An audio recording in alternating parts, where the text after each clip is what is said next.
Good morning. Well, daytime. It's morning. It's still morning for me. Good morning, everybody.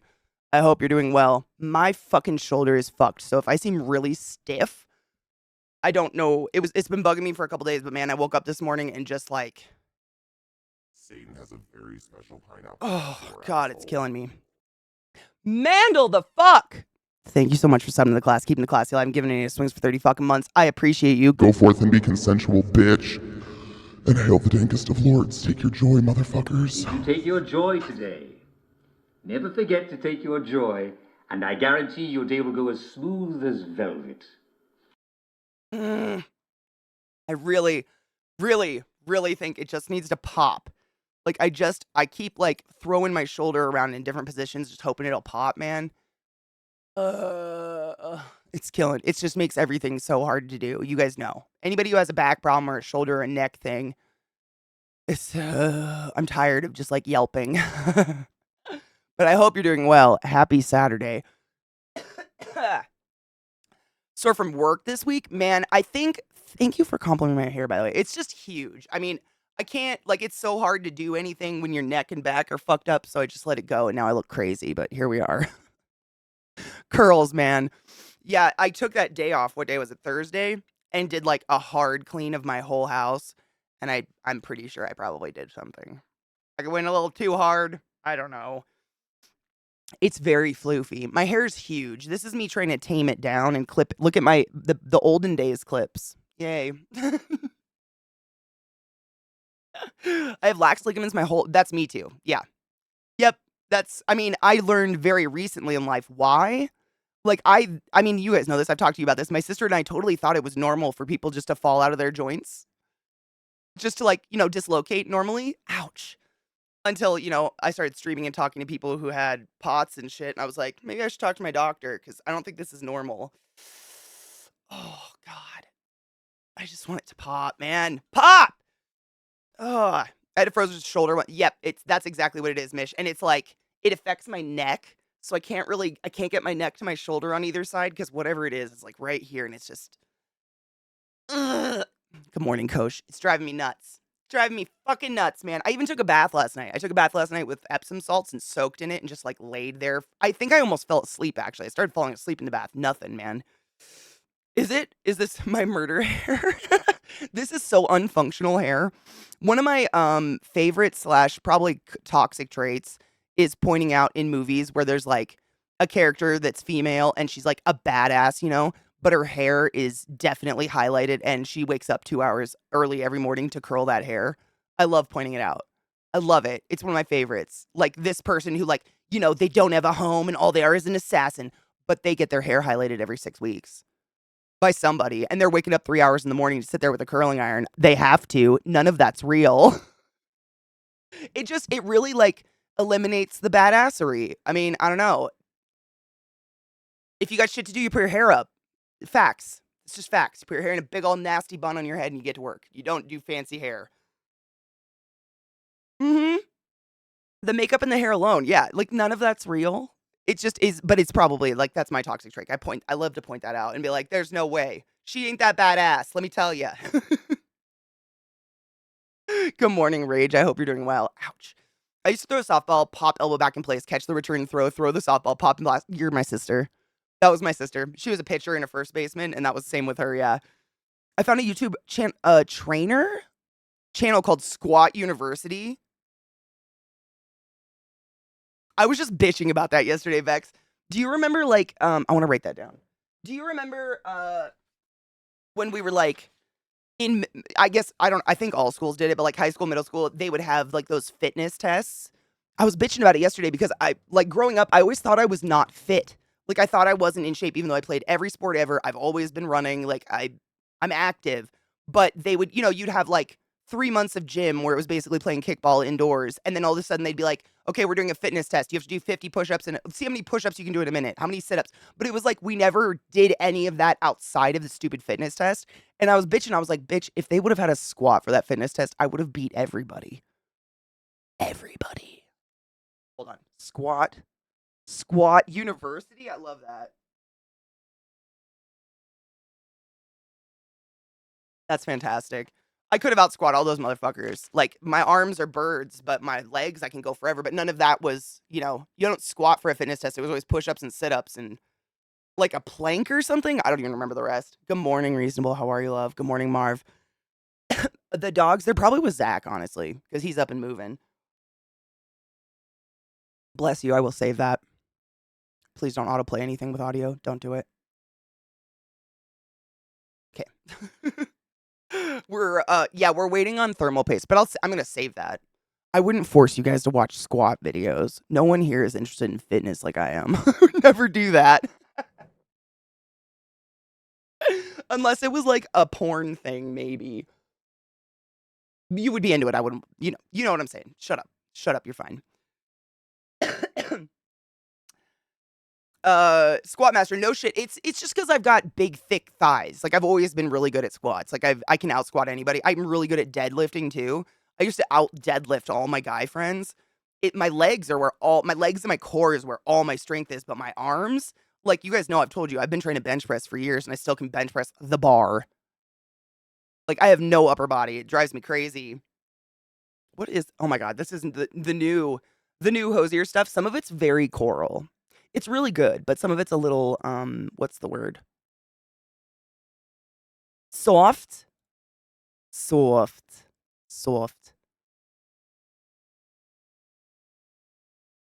No! Fucking barkers. How long can you maintain speed and balance? Dude, I don't know. I think I must be doing, wait. I think I must be doing something wrong with squats. Granted, I've only ever seen people squat and haven't, watched instructions, but my knees hurt so bad doing it. So, there is, like, an absolute form. There's 2 types of squats. There's a sumo squat, and then there's a squat. I don't know. There is an actual form to it. If I do squats wrong, my knees immediately start to flame. From what I've read and what I've studied, the proper form to a squat, a normal squat, is to keep your knees over your feet. So while you squat, you want your knees to be over your toes. You don't want to like bow your legs out or anything like that when you squat, which can be, I mean, it's a lot harder to do than said out loud. And it's basically like like muscle memory training, because it's natural to like kind of bow your legs out when you squat, but it's doing it repetitively is really bad for your tendons, I think. It pinned. I saw it pinned. I see it pinned. My school did peg climbing and rope climbing. Nothing like 12-year-olds climb. We never had a rope climb or anything. I dated a guy in college, though, who he said his school had that rope climb. And a kid thought it'd be funny to take the bottom of that rope, the big old knot, and throw it at his face. And it dislocated his jaw. And from that moment on, every time he chewed anything, it would make this weird, thick, meaty sound in his mouth. Like click, click, click, click, click. It was sick. He would wake up with his mouth froze shut. Like, in the morning. It was terrible. 320-pound hip thrust? That's incredible. He also crapped on my favorite exercise, the Russian twist. Well, he crapped on it? Oh, he shit on it. The workouts he talks about to help strengthen your core is basically carrying heavy shit at your sides. I mean, that's what I'm all about. That's why I've had memberships to gyms and stuff, and I've tried the whole gym thing. But the idea of machines and like the guided lifting, I want functional strength. Like, I want to get strong and be able to lift a heavy box. I don't want to just look strong.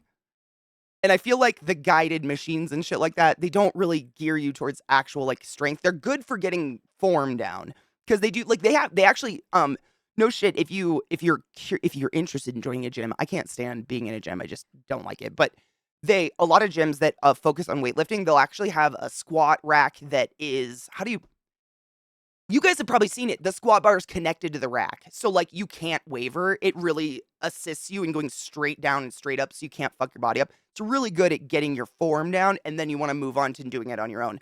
Because, like, the whole balance, of just holding the bar on your shoulders or whatever you're doing when you do squats or whatever the fuck you're doing, that's building strength as well. And when you're on a machine that's guiding it, that eliminates all that additional muscle usage you're using for the balance part. I think, not a professional. I just have worked out for a lot and I don't want to hurt myself. That's it. But there's something about it. Well, yeah, I mean, squatting is technically probably not great for knees. Probably. Is it an ungodly hour? Is it? My hair looks nice, thank you. It's touching me and I don't like it. Oh, is it Twitch me? Okay, good. Okay. Good morning, Jade. How are you, love? Yes, physical therapy, that's literally what physical therapists are. Like, their purpose is to get your joint moving in the correct direction and, like, that muscle memory of it, absolutely, because it's not natural. Like, you know, if you naturally just squat down to do something, your knees are gonna spread open, that's just natural movement, but if you do that over and over and over again, it's gonna destroy your knees. There's something to it. I mean, I've been squatting for years now, and my knees aren't getting worse or anything, and my doctor says as long as I'm following, like, correct form and taking rest days and blah, blah, blah, blah. All that fun waiting shit. At first I was all, "Who's this fuck?" But the more I watch, the more I realize he knows his shit. So, honestly, it's like the charismatic ones are the ones I don't trust.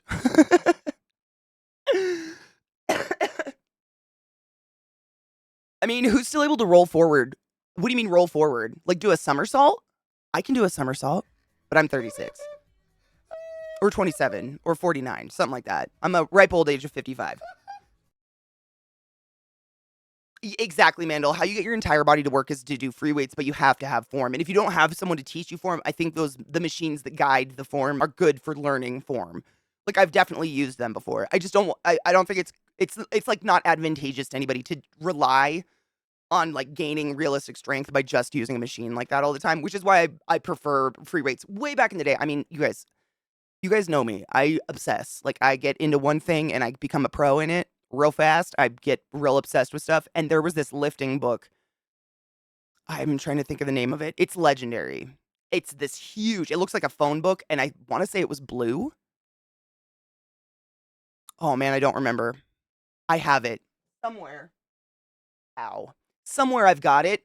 But way back in the day, I was on Reddit, like reading about weightlifting and shit like that. And everybody was like, this is the book. It's like the weightlifting Bible. And it teaches you all the form and the correct way to do everything. Just like one way to do it. It's not like you could do it this way or this way and fucking you up. It's just like, this is how you do it. And it actually has like a human on a grid so you can see exactly where the legs and everything go. It was a great book. I'll have to remember the name of it. It's pretty, I mean, it's an older book, but it's people still like swear by it because it's not anyone selling you a program, selling you a weight loss tea or anything like that. It's just someone straight up doesn't want you to hurt yourself on free weights. Like that's it. And like I think gyms cater to machines because they don't have to have someone supervise people on machines versus free weights can be dangerous.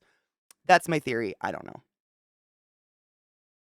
Starting strength. Oh my god. Did you just Google it? Hold on.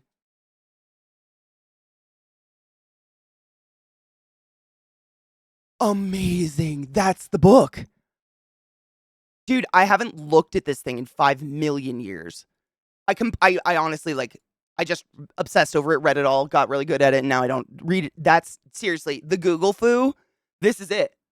This book, if you're interested oh, no, Stream Deck. If you're interested in, just strength training in general, or, like, you wanna know proper form or anything, this one. Oh, it's that. That guy. Look at it. Grid, person, blue. She did it. I can do everything but the name. Why don't the words stick? I hate my head. It's so frustrating. Look at the ratings, dude, for real. I mean, it's pretty fucking I want to say it's been around for quite some time. I don't know what the copyright it is on or anything, but this is what got me healthy weight training. This book. Seriously, I'd bring it with me to the gym when I was at the gym. You are the grand. I mean, I wouldn't even. The problem is like when you Google foo, you need words, and I'd be like blue book with a graph on the front and a guy lifting. I don't know if that would have got me there, but maybe. I wish I could remember the words. I just wish those would stick. Dude, it's real, Mandel. It's the third edition 2011. Oh yeah, then I probably bought the one before this, but it looked exactly the same. I mean, literally. And it's just like you can see on the cover of it, it's got that line and it shows you exactly where to line up your feet. And I like stuff like that. Like you guys know I always talk about the Lego instructions. Good solid instructions that are just like this is how you do it. I love that because you can work with that. I don't want 5 million ways to do something cuz why? Keywords are key. I know. It's driving me nuts. Blue book on lifting forms. Shut up. All right, you win. Cheers to that. Where's my lighter? Do I have a lighter? Fuck. I need a lighter.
I just went screaming around my house looking for it, and it was right behind me. So, how's your day going? Great. It's all Hopefully. Yeah, Book good. against We're all having a you. good time. And you found him. Mike! Thank you. I'm sitting on my headphones. I got tangled. Ow. How do you do this? Ow. What in the fuck?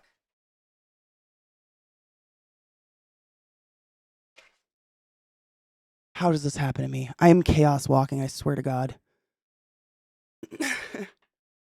Yeah, that's why you did the well, it's I feel like a lot of people they want to get viral or whatever by making something new.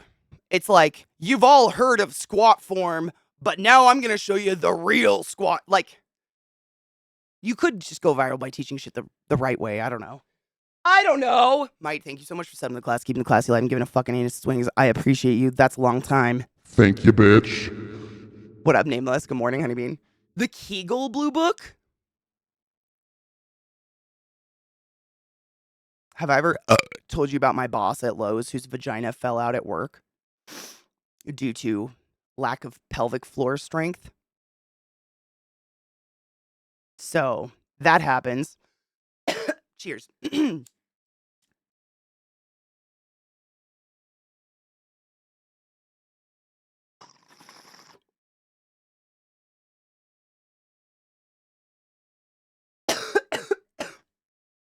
I had to go buy a Bic at a gas station yesterday for the first time in years. Isn't that weird? I have like 20 lighters somewhere. They're just, get left in pockets, go through the wash, whatever. They're somewhere. It's just always fanatical. Like, it's very bizarre for a pothead not to have a lighter at hand. I don't even know what I would do.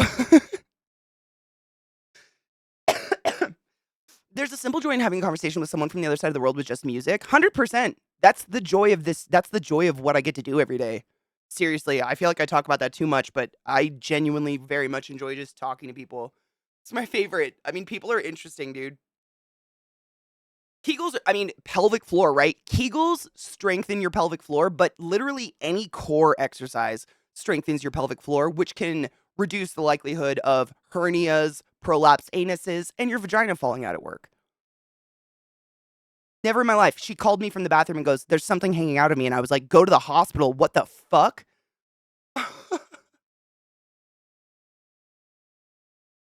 Well, like when you squeeze the end of a book fair. Oh my God. Do you remember book fairs? You just like activated key memories in my head. Do you remember book fairs? Oh my God. The Scholastic book fairs, and you'd get that little paper like magazine thing and it'd have all the books and oh my God. I loved book. Oh my God, I forgot that was even a thing. I fucking loved book fairs. I think that might have fed into my Barnes and Noble addiction. Wild. The bookmark voucher? Yeah. What was it just Scholastic? Was that what the little pamphlet said? I don't even remember. It's been so long. Dude, I fucking loved book fairs as a kid, man. I completely forgot those were a thing. Dis bought me a bajillion packs of Bics when we first got married and just found ourselves on a road trip in my farm truck without one. When did they start? $2? Holy crap. I feel like you can get a pack for that.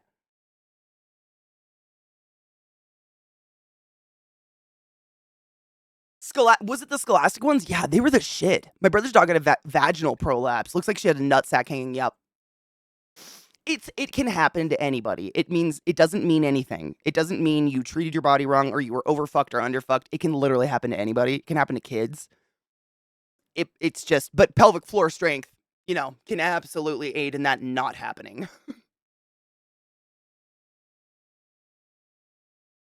Yeah, I'm sure you've read about the worst of the worst of the worst of the worst of the worst. I keep thinking it is Sunday, not Saturday. I keep forgetting what day of the week it is, man. I don't even know anymore. The Scholastic, God, those were good. Fuck, I wonder if they still do those. Do they still do those now that books are being banned and libraries are illegal? I mean, Kuro's same. I think my mom would go and we'd each get to pick one book or something because there was like 8 of us. That's a lot of kids. But man, I mean, even today, I love going to a bookstore and I don't have to buy anything. Books, there's something about like getting a little coffee and walking around a bookstore and just like wasting 6 hours.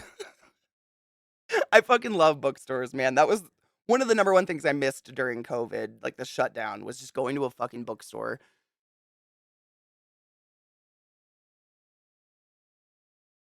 Woke up thinking it was Sunday. The fuck? Oh, tomorrow's Easter, right? I started a new job Monday. I'm far too aware of. Oh, are you nervous? Are you excited? I'm excited for you. So, nah. Scholastic pulled all LGBTQ. What dictates an LGBT? So anything that mentioned gay is Scholastic pulled. Okay, fuck Scholastic. Fuck Scholastic. They can suck an ass. I'm glad they gave me the love for reading, but fuck them. Pussies. My God.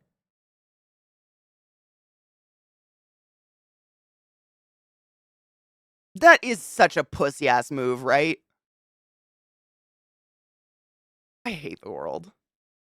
Yes, because gay in books makes us gay. All the straight books I read, those don't work, allegedly. But the gay books did it. Hello, Cocky. Cheers, my love.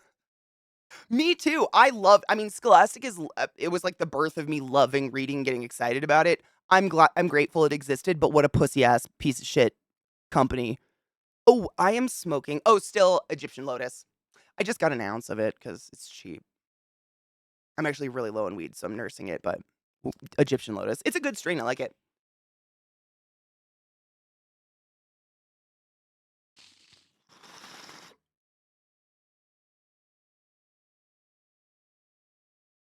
Really? They reversed their stance, so they have gay books again?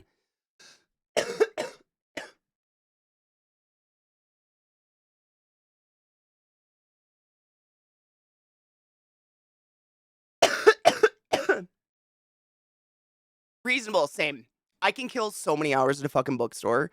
I love a good bookstore. Twitch chat is garbage, Cocky. I'm excited if they actually reverse their stance, but I'm still disappointed in them. Good morning, Amphetamine. I hope you're doing well. I mean, yeet, seriously, like, what an author. If words could change someone's mind, Twitter would be scary. If only I had effective thought police when I was little and getting books from the book fairs, they would have protected me from the wrong thinking. Thankfully, we have protectors of little minds like Susan Gerbich's guerrilla skeptics. I mean, I think about people like Dolly Parton and shit. Like, I think she has solely filled entire libraries. I truly am grateful for people like that. Hold on, I have to see this. So apparently they overturned themselves, which good. Scholastic reversed controversial decision to segregate diverse books. Scholastic reversed its decision to silo books about LGBTQ plus characters. What happened to the AI?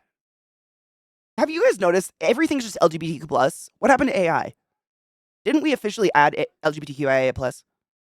It's not that hard to say. I have a hard time with words and I can say it. Blah, blah, blah.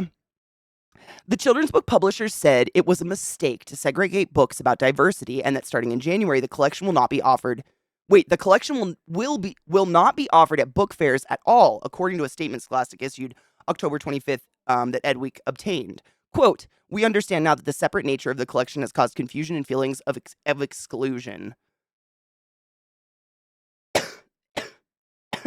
Okay. The statement says, as we reconsider how to make our book fairs available to all kids, we will keep in mind the needs of our educators facing local content restrictions and the children we serve. I have a lot of conflicting feelings. Have a good massage, Rage. Oh my god, it's going to be amazing. Oh, they still have... Okay, I was just curious if we got, like... I understand that just people make fun of the gay community and call us alphabet people or whatever, but, you know, inclusion and representation is important because if you're a kid like me and you literally don't have the language to describe who you are, it's very confusing. You need to have that language to describe who you are on the inside, and I truly think people are born the way they're born. Actually, correct me if I'm wrong, it was either today or yesterday is Trans Visibility Day. Trans men are men, trans women are women. Get the fuck over yourself.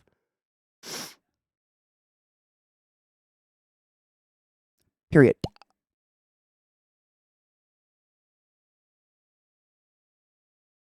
Oh, boo, dude. I think my sick came back. I was like getting over it for a bit.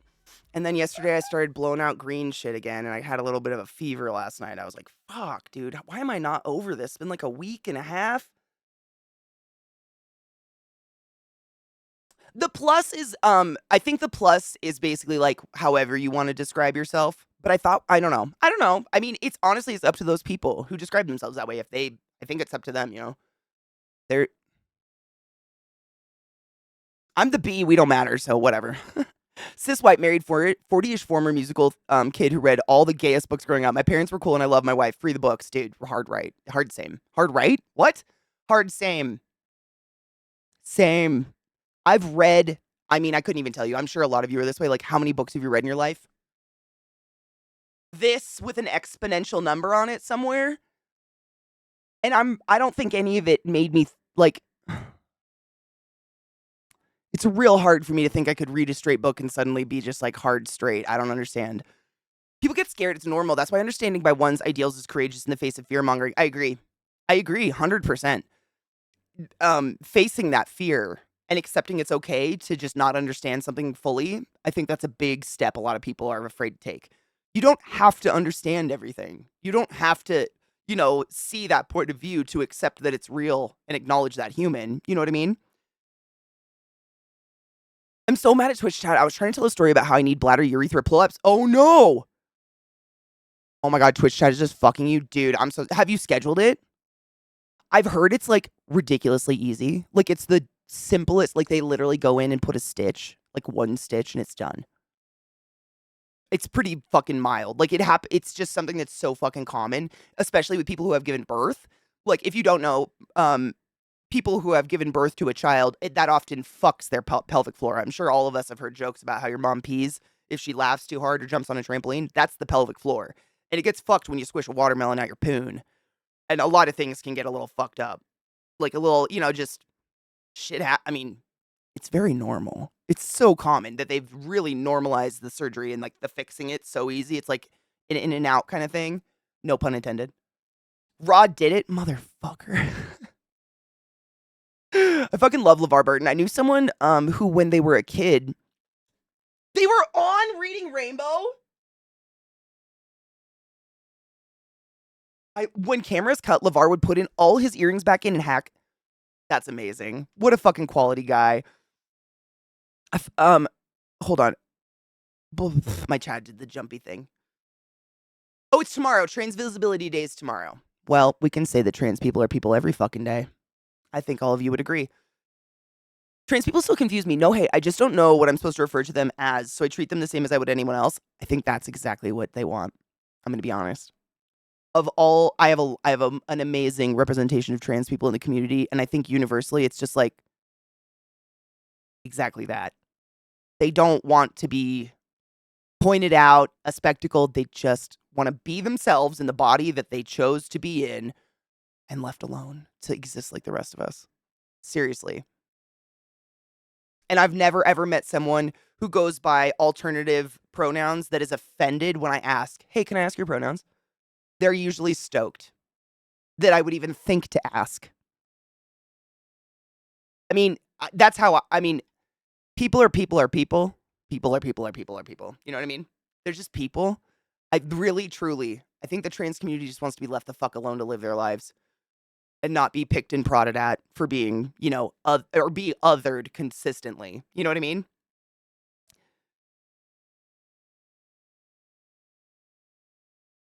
I have read the Ender's Game series. Remind me, guys, the author of Ender's Game is something. He's a problematic person. I've read all of Ender's Game. It's some of my favorite books I've ever read in my life. Did it make me a problematic racist or whatever the fuck that author is? No. Do I support that author and go read those books again? Probably not. But they were great books. I heard the movie wasn't great, though. Somber! Oh my god, shit! Fuck yes, thank you for letting me know. That is my favorite thing when people let me know they actually changed their names. Thank you. Thank you very much, Somber Sovereign. I appreciate you. Oh, dude! Right? The one that was hosted by, oh my god. Help. What? She did the fucking, I'm a political cuck. Oh god, she's so funny. It was not, I love a good, like, one of those shows where it's like a whole bunch of stand-ups. Hannah Gadsby, thank you, fuck. Yes, the one with Hannah Gadsby, they were fantastic. I need to rewatch it because I was, like, listening to it as I was doing stuff around the house, so I didn't catch the name of a lot of the people on stage, but oh my god, everybody made me laugh, like bust nut laughing. It's just a really good comedic stand-up, like, lineup or whatever you want to say. It's just really good.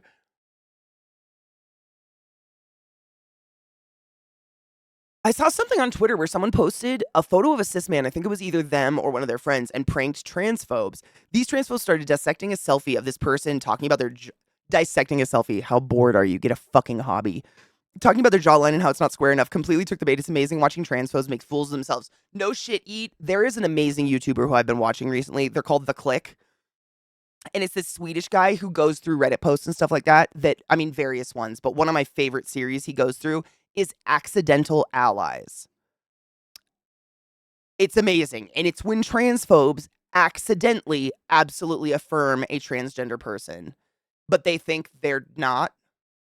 Oh, they are just fucking amazing. I don't even know what to say. Like, he must dig, because I've gone to those subreddits and there's a lot of trash in there, but oh my god. The Accidental Allies kill me, because these people are, like, it was the one I was talking to you guys about yesterday, the lady who insisted there are infinite genders.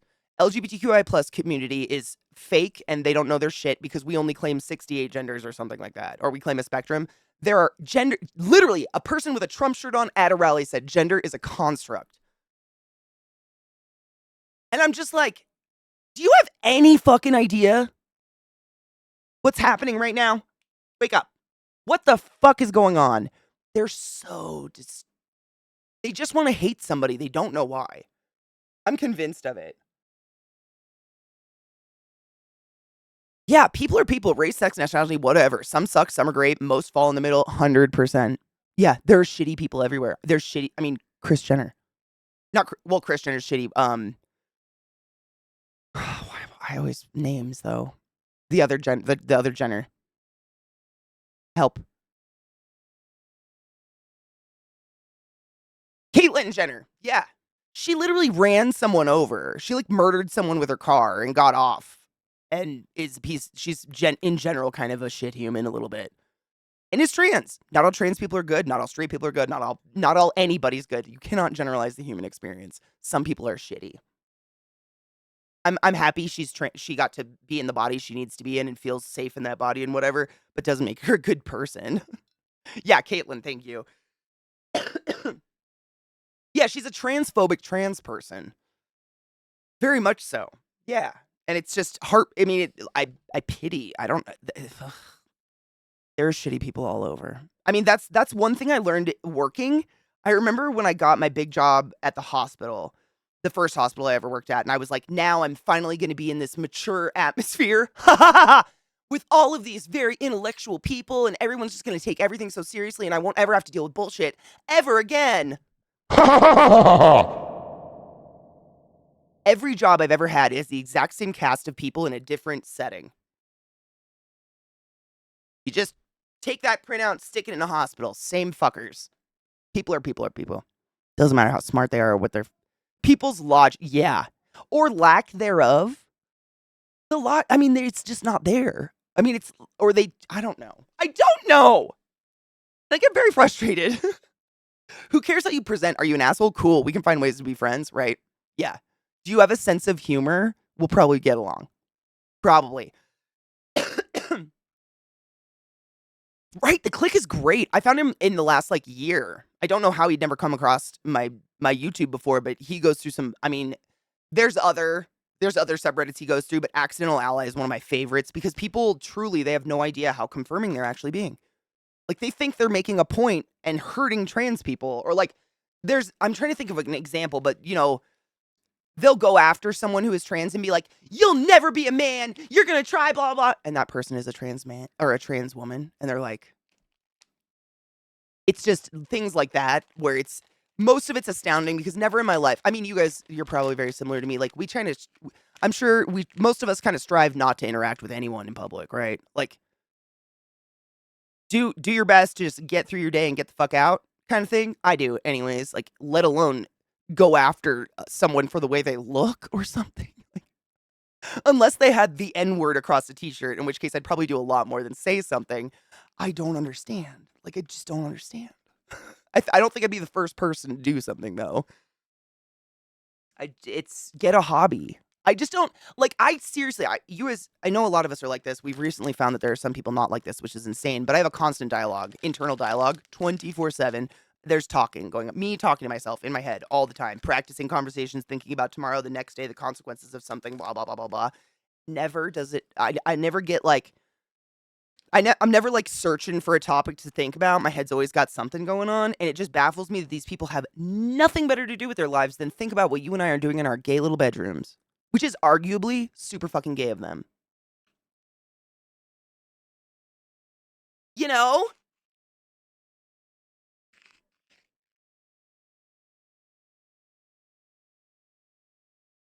I got mine, fuck all y'all, yes. Caitlyn Jenner, that's a good way of putting it, yeah. Work in Leo or medical and you see the best and worst in people, yeah. Very much so. When you invent replacement bodies that we can get, oh god, yes, please. That we can get to trade out, none of this will matter. Everyone will forget all this crap, plus my ADHD is too distracted for it to even matter. Who wants tacos? I mean, that's the thing. They're always just bouncing from one thing to another to villainize it. It's just political. I truly believe it's what can we attack to get more people on our side? Political bullshit.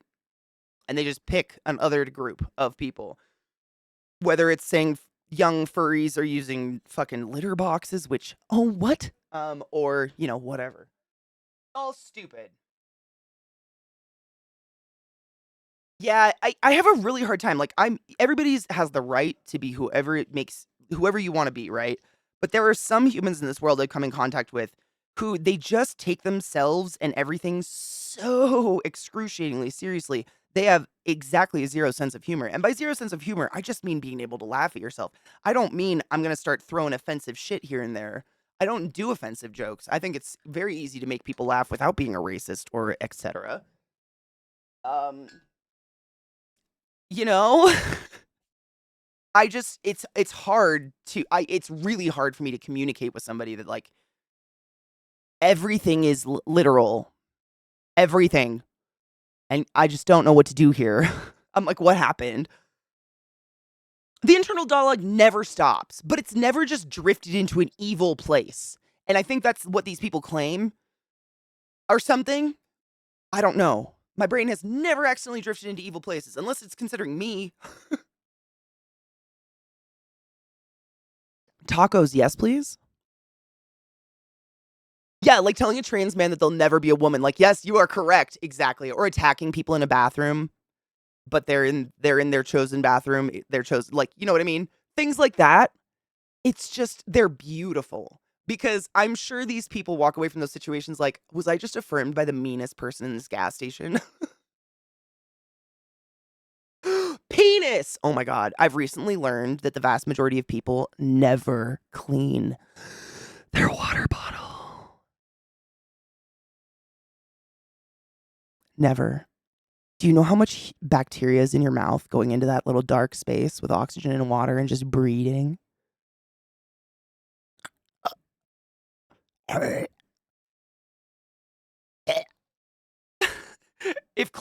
If you class picturing my fist in someone's jaw as a form of interaction, then yes, I interact with transphobes. Yeah. Yeah. Yeah. I just, it's all stupid. It's so stupid.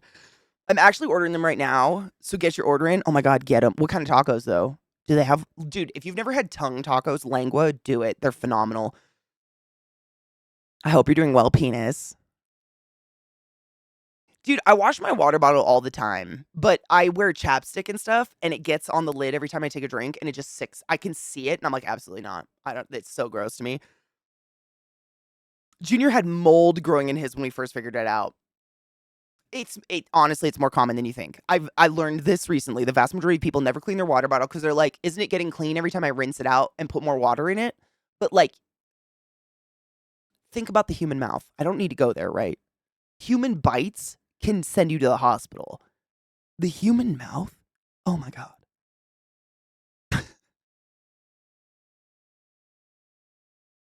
Carnitas, dude, share, fuck.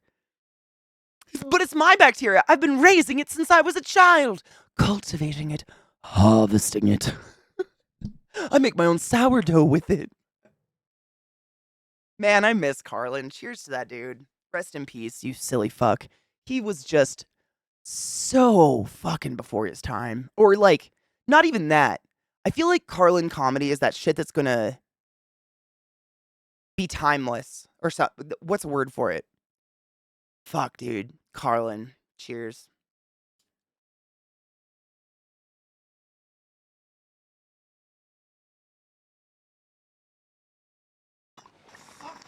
What the fucking fuck? Who the fuck? Fuck this fucking... B-Tree love. You two fucking... fuck! Certainly illustrates the diversity of the word. B-Tree, thank you so much for subbing the class. Keeping the class alive and giving it any swings. That's a long time. That's some months, bitch. That's some months. Oh my God. Can I ask your costumer mind a piece of advice? I've been sewing something. This is my struggle. So the vast majority, like, I go on Pinterest and I search endlessly for free patterns all the time. And fortunately, it's kind of fun. The vast majority of free patterns I find that are really easy, like really attainable, they're either in Japanese or Russian. And like, you guys know I took Russian in college. Doesn't mean I'm fluent in any way, shape, or form, let alone in sewing Russian. So it's a struggle, but I've pretty much got there, and I'm struggling with one piece, and I'd love to ask your opinion because I know you're into this shit. I've been making, it's like an underbust corset thing, just for funsies, maybe for Burning Man, who knows? So, don't judge me, my sewing skills aren't that great, but I would love your fucking advice on this. So, this is the inside, this is the outside, and then I'm losing the words right now, but you know how you do like, what is this called? I've lost the words. The material you put on the edges and you fold it under a bunch of times and then you sew it. My struggle is, where do you sew it? Like, I don't even know how to describe this. Do you sew it on this edge or do you sew it on this edge? Where the fuck do you sew it? Is it the hems? Yeah, it's like these two chunks, the side chunks, they're not sewed on, but they have to be. And the instructions do not tell, like, they're so thick, you know what I mean? The inside, like, I'll show you how it's going to go on. It goes on like this. And then, you know, I got to put like grommets in, so ignore it. But that's not sewed on either yet. So it goes on like that, and then you put the grommets in, and then, you know, you like suck it in. But like, where the fuck do you sew these pieces? Which side? Because they're so wide. Like, if you sew them here, they're going to fold over. If you sew them here, then this is going to bubble. Where do you sew these? I'm trying to put it in the camera. Sorry. The instructions are so hard to follow. I've been digging, and the thing, I think my confusion is, I mean, 99.9% of people doing hems, they do, like, this width of fabric, like this one, and that's not even a question, you know where to sew that. There's not enough fabric to bubble or fold over, but these ones are so fucking thick, I almost feel like I need to sew it on both sides. And it's just been sitting here because I both. Boom! Did I guess it? Shut up.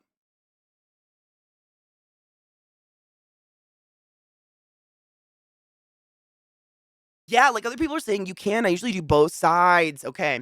I do costumes, so if you can't see 6 foot away, it doesn't matter. Does do what works, 100%. I mean, for me, it's like I feel like I'm sure you do this too. I do a lot of cheats, like, to cover up shit. Like, for instance, right here, the interfacing is showing through. I'm just gonna embroider something fancy on top of it, and nobody'll know. Shit like that. Like, it's like, instead of worrying about it, I'm just gonna embroider on it and make it people will be like, "Oh my god, look at that fun little embroidery," but really it's just me hiding visible interfacing.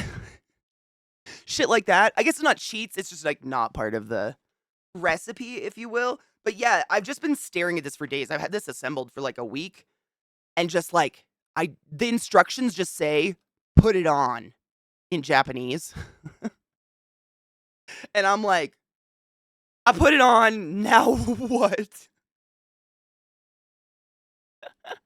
It's legit practice. Fuck yes. Hello, David, how are you? Question mark? Hello? Yeah, exactly. When it's like this is where the grommets will go. This is like the front part where the stitching is going to be. This part you just sew once. You do like I don't even know what the stitch is called. It's like and that goes down. But when they're thick like this, I mean the like pattern itself only shows one stitch line along this edge, but it's so fucking thick. It's absolutely just going to fold over if you didn't sew that top one. And so really couldn't. I've never made anything like this before. This is my first time making anything that's got like construction, like not construction. Sewers would know. Structure. Structure? Structure. Structure. Like it's super, it's like triple fucking interfaced on the inside. So it'll stay like stiff, when it's laid against your body. But yeah, that I've been waiting to see you to ask you that. I appreciate you. Yeah, it's like an underbust corset. It's really hard to show you because I've got all these fucking clips on it holding this material together. But yeah, it'll go on. It's kind of my own thing I'm doing. But if you've ever seen like a corset utility belt like in fantasy stuff, it's like a fantasy thing. It's for Burning Man or something like that. But essentially it's a like an underbust corset like this that goes around your waist. See what I mean? It's so hard to pull together, and then this will be the grommets.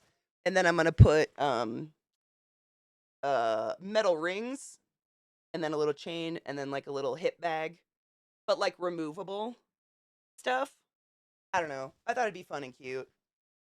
It's just scrap material or like old, like this is linen I dyed myself, and Zach told me it looked like scrubs, so I can't make anything out of it now because it'll look like scrubs. Sewing interfacing has been a fun. That's fucking fun.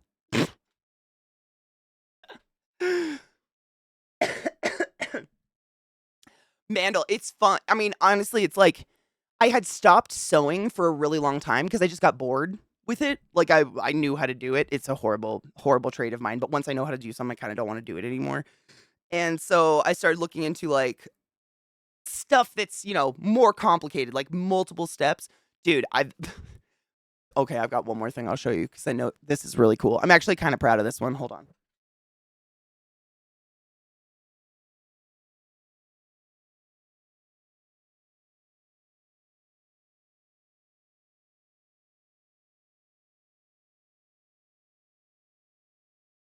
So this has got a shit ton of like needles in it, so I got to be real careful.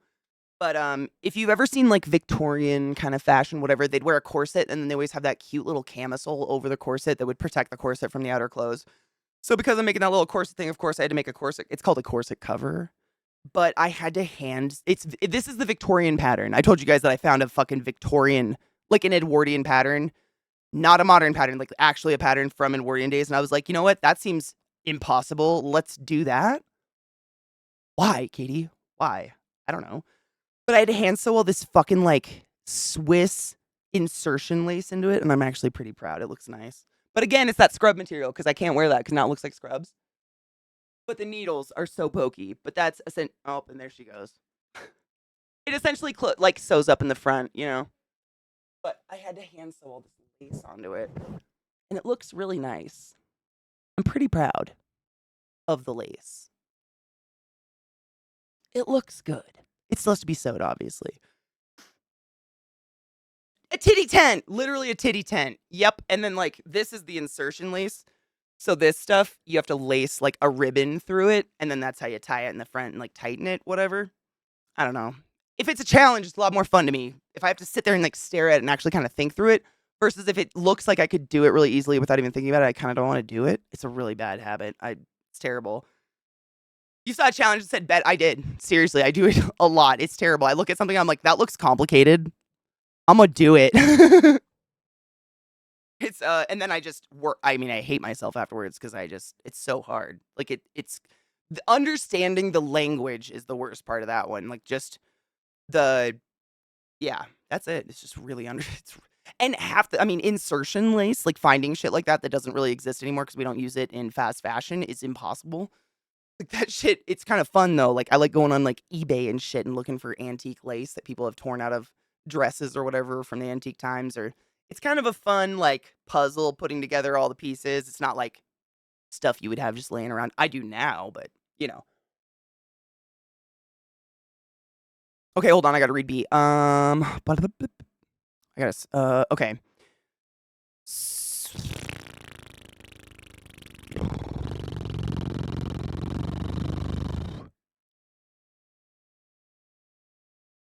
Motherfucker. It just jumped again. Sorry. You can, depending on how you fold it. So the first fold onto the closest side, and then how many folds are in there? It's a double placket. I could do that actually. And then the bottom wouldn't have a stitch in it, only the top would. I'd have to hand sew that into that fucking 3 layers of interfacing though. Ugh. Do I want to do that? Maybe. That sounds complicated. Better do it. That actually, this was my first time ever making a placket. I had to look that up. You probably don't know that. I mean, a lot of people, why would we? Because it's like an Edwardian fucking pattern, whatever. It's all about the look of it, not blah, blah, blah, blah, blah. I had to create this thing called a hidden button placket and hand sew these stupid fuck buttons in there. That one's different thread. Please don't judge me. But it's the hidden one. So it's like, I'm shaking from caffeine. It opens in the middle and that's where the button lays. So they're like hidden. That's what basically on the other one. They're like a double placket, but minus the button function.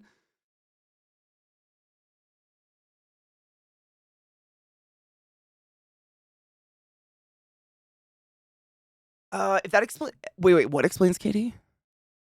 Utility corset, exactly. And that explains Katie and Zeke's relationship. That looks complicated. I'm gonna do it, dude, for real. Nightmare gamer, Victorian pattern for something that's totally. I mean, I think it'll be a cute summer top, but whatever. I don't know. I feel like I really like sewing like this because I never can find. I feel like clothes are just so boring. All fashion is boring. It's so boring. Everything's so fucking dull. I'm like, I can do this better. Like, I can make something interesting. You know, it doesn't have to be white. It could be green. Oh, my fingertips are fucked, penis. It's so bad. And because I'm left-handed, it's terrible. I have a sewing machine that is right-handed. I'm left-handed. And like, so when I'm like pinning them together, like, you know, pre-sewing, if I'm using the sewing machine, you pin it, but because I'm left-handed, I pin it in the wrong direction every time. I never think about it for some reason. So when I put it in the sewing machine, the needles are facing the foot. So like as I'm feeding it in, I have to get those needles out and I try to use my fingernails, but oftentimes just get my fingertip instead. It's a nightmare. It's so stupid. Like if I could just get my right hand to function, but I almost always do it backwards. Oh, Beatree, I have like a child sewing machine. It's enough. I mean, it works, but yeah, my fingies, I mean, they're basically calloused. Honestly, half the reason I keep my fingernails a little bit long is sewing. No, I would say almost 90% of the reason I have fingernails is sewing. I use them to jam the needles in or get them out without fucking up my fingertips. Like, these are tools of the trade, motherfuckers. Seriously, I can't stand it if I don't have a fingernail to like jam needles out or whatever. Because there's no thimble in the world, in my personal opinion, that truly functions in all the ways I need it to. I always end up taking it off because it's driving me crazy and then I lose it. I've had like 3 leather thimbles. They're just gone. I have no idea where they are. Oh my god, do it. BDO, they're fantastic. I better give myself credit for what? For what? Dude, cocky. I can't like it's the I mean, you get it then. You get it. Complete like I had to follow these Edwardian written instructions on how to complete this double placket and literally Google what the fuck is a placket cuz I've never heard that before in my life. And when I completed this shit, I have to say I was damn fucking proud of myself. It took me a full day. Like a whole day cuz it's all hand sewn. Like there was no maybe a Singer step sewing machine back then whatever, but all the instructions for hand sewing. I was damn fucking proud of myself. It's sexy. It's so flat. It's so hidden. It's so symmetrical. But I don't ever want to do it again. Mandel, I've been get out of my head. I've probably shown you guys these. I don't think I have them at my desk. But I've been like working with a construction of an idea for a tool that I super need but couldn't find anywhere. And essentially it's like a wristband pin cushion, but not the ones you would find anywhere cuz literally anytime I look them up it's basically just a piece of elastic around your wrist with some like, the cherry tomato on top pin cushion. And so, where are they? I have all this scrap leather and shit, and so I started cutting it up and sewing it together in pieces big enough to make, like, a hand cuff. So, basically a bracer, but for sewers. And it literally goes it's exactly like this, like, it's basically like a cutout I put a cutout for a thumb hole in it so that I can use the palm of my hand for shit. Because again, sewing leather sucks too. But I did that on purpose. Also, I have this horrible I think it's because 'cause I'm left-handed, like, I set my clothing iron down in the perfect I like always in the spot where I'm going to smack it with the palm of my hand, and I don't know why or how or why this is happening to me, but this bracer has protected the palm of my hand from so many burns. It's phenomenal. I just, like, was so frustrated. I needed something that didn't exist, so I made it, but I'm still working on it. Like, it's not perfect. And I found out that Zach's brother was here, and he sews, designs clothes. So I was asking his opinion on it, and he was, like, trying to try them on, and I realized I made every single one of them left-handed. I gotta figure out how to make them ambidextrous. Whoops. Whoops. Dude, oh my god, the babies. Oh my god, cute. I mean, just go scoop one up. They're protection, they literally are. Yeah, they're like claws. Hand sewing is a different level of sewing. You're a god. Really? Oh, man. Half the time, I kind of prefer hand sewing. I don't know. It's hard. I mean, it's never better. I don't know. It's so hard to have control with a sewing machine or get in. I'm so used to hand sewing. Like, I have been hand sewing for so many years at this point, like quilting hand sewing. I know I'm insane. It's psychotic. I just need to keep my hands busy all the time. I've been doing it for so long at this point. I'm so used to being able to do whatever I want, manipulate the needle, and get into these tiny nooks and crannies that, like, translating that knowledge to a sewing machine has been really hard for me. Because I'm like, I could do that. I could do this so much easier if I just could do it with my hands. Like, if I could just hold it and get that needle in there, but instead I have to figure out how to pin it together and, like, lay it on this thing and get it under the foot. But those stitches are so much better, and they're gonna hold the seams better, and they're gonna be more like, one of my biggest pet peeves is I watch a lot of costumers and, like, cosplayers and stuff on YouTube, and there are a few of them who are fabulous at what they do, but they tend to use a lot of shortcuts because they're just making it for the video of the YouTube. Like, it's not even a functional costume. I watch a lot of people that make functional stuff, like Victorian corsets and stuff like that. Oh, I love watching, and they hand sew boning, and oh, it's sick. It's so sexy. I love watching that shit. But the ones like they'll, for instance, instead of just getting some material dye, they'll spray paint the material, or they use a lot of glue and shit. And even if I'm making a costume piece, I still want it to be wearable. Like, it's gonna piss me off if it falls apart on me, or if I see a seam coming apart or something like that, and a sewing machine always does better. It's inevitable. It's gonna do these fucking tight, nice, like, stitches and minor but, I mean, I sew with, like, upholstery thread, so mine will never rip. I don't know. It's a two-way street, man. Pros and cons, pros and cons. And just oh. Bless you, Vex. Thank you. Maybe your mom's just anxious and has to keep moving like me. The fuzz is out of your eye. Cheers. A fuzz in your eye, nothing worse. I've done that. Penis, I've lived with duct tape on my fingers. No shit. My biggest issue, and again, I think this is from hand sewing for years and years and years, is that I cannot stand losing the tip of my finger tactility while I'm literally doing anything. Like, I very much depend on feel, and all thimbles cover the fucking tip of your finger, and you lose that finger, essentially. That finger is now just for pushing needles through or pulling them out, and you've lost it, and I literally flick it off. I get so frustrated. I want my fingies. The best thimble I've ever found is a ring thimble, and it's literally just like a ring that goes around the tip of your finger and has all the indents in it and stuff, but you can slip and stab your finger. Like, it's not protecting your finger as much, but you still keep the tip of your finger. I need that. I need to feel what I'm doing, man. Like, holding material and shit. I don't know how anybody does it. My SNS saved my natural nails too many times. I had something hit my thumb once, and the nail itself broke, but the SNS held it together. Yep. No shit, my mom gets, SNS on one fingernail almost religiously, because when she was a kid, it got crushed or something, and her natural nail split in half, and now it grows that way, and so she gets SNS on it to keep it together, and it's helped her so much. Like, she's a respiratory therapist. Can you imagine hand sanitizing through that your whole life? Oh my god. Oh my god! Yeah, the brace, I wanna grab one, but the way that they are is exactly the way my sleeve is, so it covers my palm, and this is what I do. So, I have my little, like, sewing table on the other side of this thing, and, I have my ironing board where I'm oftentimes laying out stuff, like putting the seams together and pinning and stuff like that, and then I have my iron, and I tend to set that fucking iron down right in front of me and then lean over it and start pinning and just smacking my palm against the iron. At least 3 times before I'm like, "Maybe I should move it." What the fuck? And it's because I'm in a hurry and I don't think about it. It's that ADD, set it down and get it out of your mind because you're moving on to something new. But that bracer, that leather bracer has saved, I mean, I hit it and I know I'm hitting it, so I launch away, but I'm not getting burned because I got the leather on my palm. I didn't mean for it to be that purpose, but it has absolutely served that purpose. David, have a beautiful day, honeybean. Be safe and drink your water. I know, and see, I can't do the crocheting. I feel like you should use your relationship with Nate more, especially for sewing. I mean, I try. Like, we were just talking about this yesterday, man. Common subject. It's a weird thing, Vex, and I've talked, the only reason I know about this is I've talked to my therapist about it, but I have a really hard time even instinctually thinking to ask for help. I am, like, toxically independent, toxic to myself. It's not even in my mind. I don't have any shame about asking for help. I don't feel weak asking for help in any way, shape, or form. I just don't even think of it.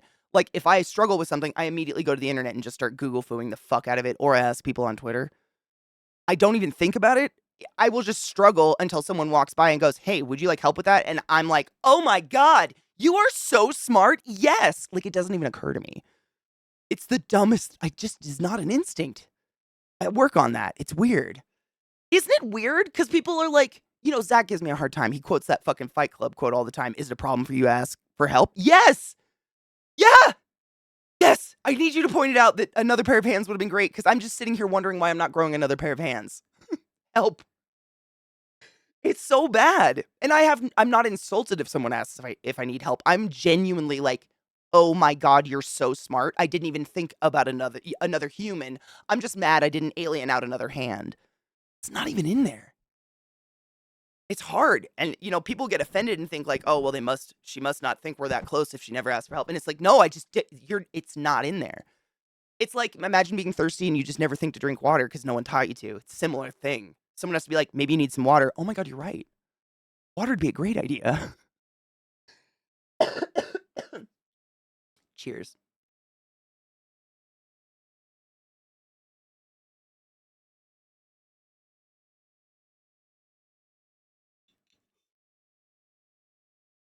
It's a bad habit, and it's hard to explain to someone because it just doesn't occur to me. It's not that I think you won't be helpful or anything like that. I am just so violently independent.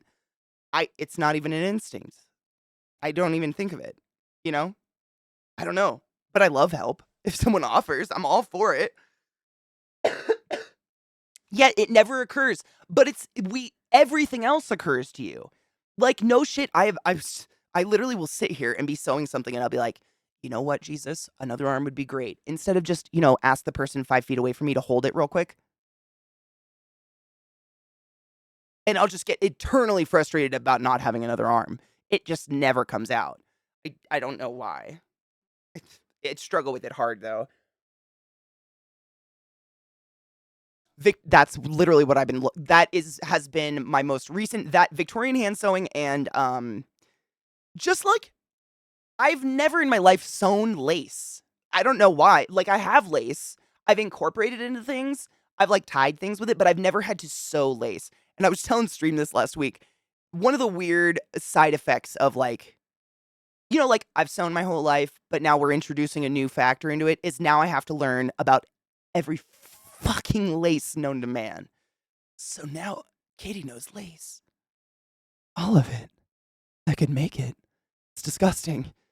But Victorian hand sewing, that's I found that like after struggling with this goddamn pattern for a week, I was like, you know what? Maybe I should just look up, Victorian hand sewing, the legend is different. Like, if you don't sew patterns in general, like McCall's patterns or whatever, those just general patterns for clothing, they have a very universal legend or key where certain symbols and certain dotted lines or whatever mean how you're gonna cut it, where you're gonna nip in material, da da da da. The Victorians did it different. So, like, I cut out the pattern wrong 3 times in a row. Because I didn't think to look up, maybe the Victorians had a different fucking legend. Katie. The amount of times I cut it out and just looked at it like, that doesn't fit. Lace making baffles me. I've watched it. Like, have you guys ever seen it comes up because I've been searching. I had to literally find, for this that insertion lace. It's not something you can find at a Joann's. I've found. I had to order it on Etsy and I had to get it from someone who pulled it out of a Victorian dress. Like it's actually antique lace. No one makes it anymore for some reason. Probably because it's not used. You have to hand sew it. I don't fucking know. But it led my algorithm on like Instagram and stuff, of course, because everything's connected, to start showing me what it looks like to make lace. I don't get it. It's like a board covered in nails that are half pounded in, and then a bunch of strings connected to like wood clothespins. And this person just goes with the clothespins and lace happens. What the fuck? What is that? It's amazing. I don't get it. Like, I don't even, what the fuck? And they're looking at, I guess, a pattern for it. I'm like, okay, you just work on a new level. You're on a different fucking level. Like, I might hand sew, but something's different about lace, people. Wow. Like, no shit, it's hard to find lace. At least real lace. Like, they have, like, is it crocheted lace or whatever that's machine made? Most lace nowadays is machine made. That shit's not. That was insane. Is that the crocheted lace? Am I fucking it up? It's witchcraft. It's same. Like, Wicca, trees, nature, let's fucking go. Let's burn things together. That witchcraft, that's what is it? Shadow work. That's like shadow work shit. I don't dabble there, man. Nope. 3 times knives. So frustrating. I mean, technically, I fucked up 4 times because the first time I printed the pattern out, it printed double-sided out of my printer. I was like, what the fuck?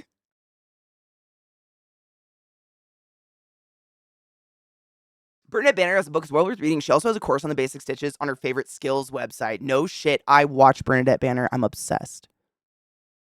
I can't even tell you how many years. I'm so happy we have that in common. She's literally who I think of anytime I say hand sewing boned corsets. That bitch with her beautiful hair and beautiful everything. She is a goddess. Just a goddess, dude. Like, she's such an inspiration. Like, she takes it to the next level. Like, I'm sitting here doing a couple Edwardian, patterns for a little underbust corset that I'm gonna fuck up and make a utility corset. And then this over thing, she goes out and gets the Victorian Singer pedal operated sewing machine and, like, it's just, and I love it. It's like it's just so impressive. So cool. What a cool thing. And she's like, correct me if I'm wrong, but isn't she historically trained in historical, I don't want to say costuming, clothing? Garmentry? What's the word? A grad student at my university did their thesis on the various ways and types of lace that you can make. Oh my God, did you get to see them do it? Do you even understand it? How do they know what's happening? Lace. What the fuck? It's serious witchcraft. I'm in such awe of that talent. Like, what the hell? Like, I can make you a pair of pants, sure, but that bitch can do black magic with thread. What? It's crazy. Seriously, just look it up. You could probably find the quick videos of it on Instagram and stuff like that because you don't need to watch a lot to get the gist of it. It's insane. I do not understand it. It's like, imagine, I guess it's similar to like knitting or crocheting with 20 needles that hang off your table, right? I mean, they have so many of those little clips just hanging there. I don't even know. I work with one needle, one thread, man. That's a lot. All these crafts are why our grandmother's hands were claws. The carpal tunnel arthritis tendonitis combo is brutal. I have a wrist brace for when I hand sew because my hands get so fucked up. The cramp is unreal. I'm getting a cramp thinking about the cramp that happens. It's unreal. I literally have like, it looks like this, a black hand brace, but it keeps my wrist straight because there's something about like that curl of your arm you start to do when you get really in there. It just starts to fuck the tendons up really bad. I'm being disgusting. I got my nails done and now eating Taco Bell. That's hot. How is that disgusting? That sounds amazing. Yes, Luna. If you have cool links like that, throw them in the Discord. I got the thermal paste and everything, and I couldn't find. I don't know what happened. I dug through my trash and I found the package for the thermal paste. It straight up looks like someone stepped on it. I wasn't sure. I was guessing maybe it exploded from like heat in shipping, like heat, cold, something like that. It looks like it was stepped on. I think I was stepped on, but I have another one coming. It's just a weekend, so it takes a minute.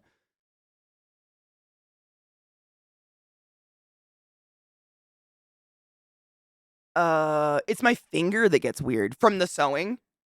I don't know if my fingers have hurt. My wrists, though. I will definitely get like a weird like claw cramp going on, and I have to like kind of stretch my hands out real good.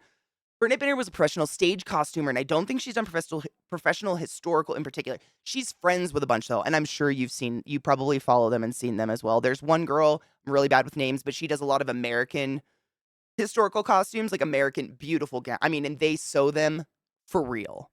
Like for real, for real. Like these are functional corsets and dresses, and I'm getting chills thinking about it. It's just so beautiful. There's something about like, you think about our clothes nowadays. Some of them are complicated, most of it's fast fashion, whatever, but the sheer amount of like time and effort and preciseness of the clothing like 100 years ago is just kind of fucking cool. I love that stuff. Oh, are you gonna go to Sick New World? Dude, fuck yes. To normal people, yeah, I'd be disgusting. To my kind of people, it's the best life. I mean, let's be honest. This is hot take.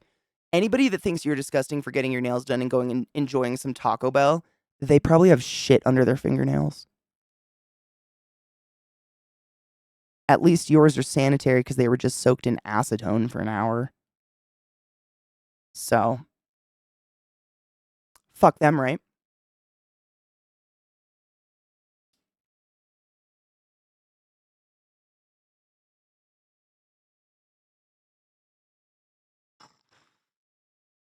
Dude, for real, Saronlin, like, I mean,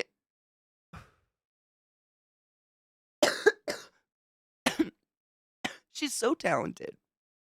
I love when like, Bernadette Banner, if you don't, please follow on YouTube. Amazing seamstress. She's so sweet and entertaining and really fun to watch. And she has a guinea pig. I believe she had two. I think one passed away. She loves her guinea pig so much, and you get to see him a lot, and he's so precious.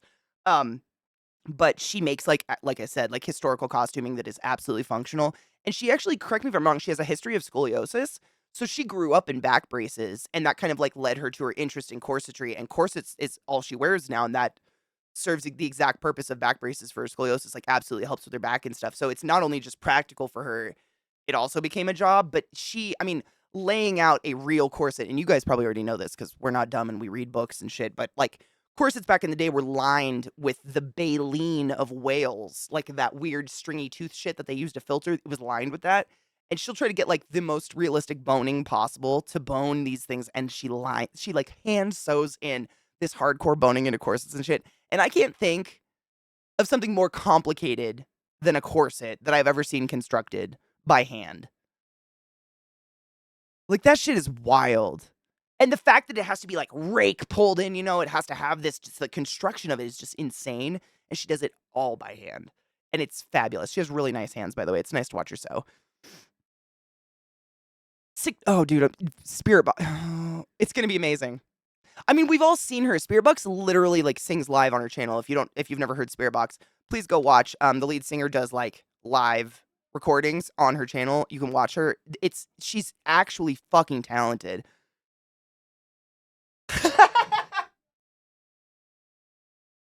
If I had a lighter in my boobs, I would have been really mad at myself for that freak out earlier about where my lighter is. Happens more often than I'd like to admit, though. The amount of times I search for something that is on my person is ridiculous. Thank you for posting that, Sronlin. Please follow Bernadette Banner. Seriously, I'm not just, like, I do not know this person, but I followed her for years, way before I was interested in sewing stuff like what she sews at all. But she is just such a fucking wealth of information, and she has led me to so many other amazing seamsters on YouTube that are just fucking entertaining to watch. It's so cool to watch people just be passionate about something they're into. You don't even have to like doing it. She has really nice hands if you like hands. Thank you, Luna. I'm quite literally double fisting chicken nuggets and breaded goat cheese bites. That sounds hot as fuck. See what I'm saying? She's certainly at a professional level. Yeah, I would agree. It's date night. I got Taco Bell after a nail appointment. I'm getting Thai later. Fuck yes. And seeing the new Godzilla and Kong movie, you'll have to. It looks no shit. I was watching the trailer for it for the first time, and immediately, it shows Kong and Godzilla, and I'm like, God damn it, I'm not kidding. You could ask Zach. Direct quote.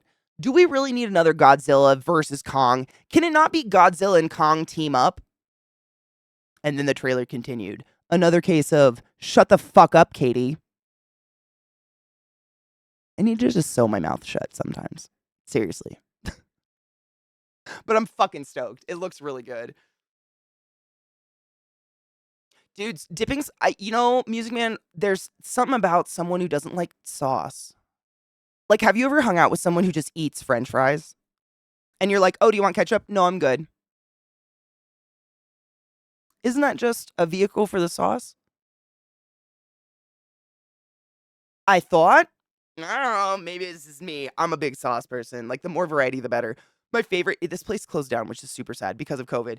But when I was in college, there was this pretty famous place called ClassyKatie. And I've told you guys about this. The burritos were as big as my thigh. Like, I'm not exaggerating. You can Google it. They were literally like this big. Every burrito on their menu. But aside from that, they were open till 2 a.m., so perfect after the bar place. And then they had a salsa bar. It was all homemade salsas, and it was like 16 varieties. And you just got free reign to it. Like, you could literally walk over with a cup and fill a cup up. It was crazy. And I just would, I would get all of them and just sit there, and every bite of my burrito had a different salsa on it. And it was just like, fuck, the best. The best! Get away from my tots. I love tots. Get out. Godzilla team-ups have always been a thing. I felt like the beginning of the trailer felt like it was going to be like some scientists create Godzilla and some create Kong, and then they're going to fight them like they're going to be like fighting dogs or something, and I was greatly proven wrong. Why are we like this? Shut up! Ah! Ah! That's how ridiculous you sound. Do you hear me? Ah! What are they barking at?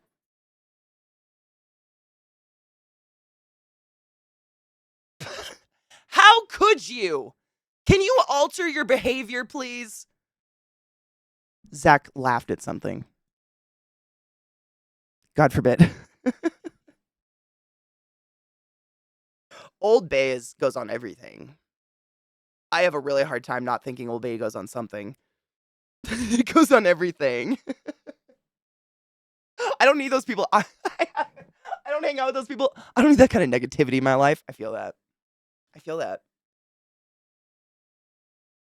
Moe's Southwest Grill with all the salsas. Yeah, that shit was the best. And they were all really good.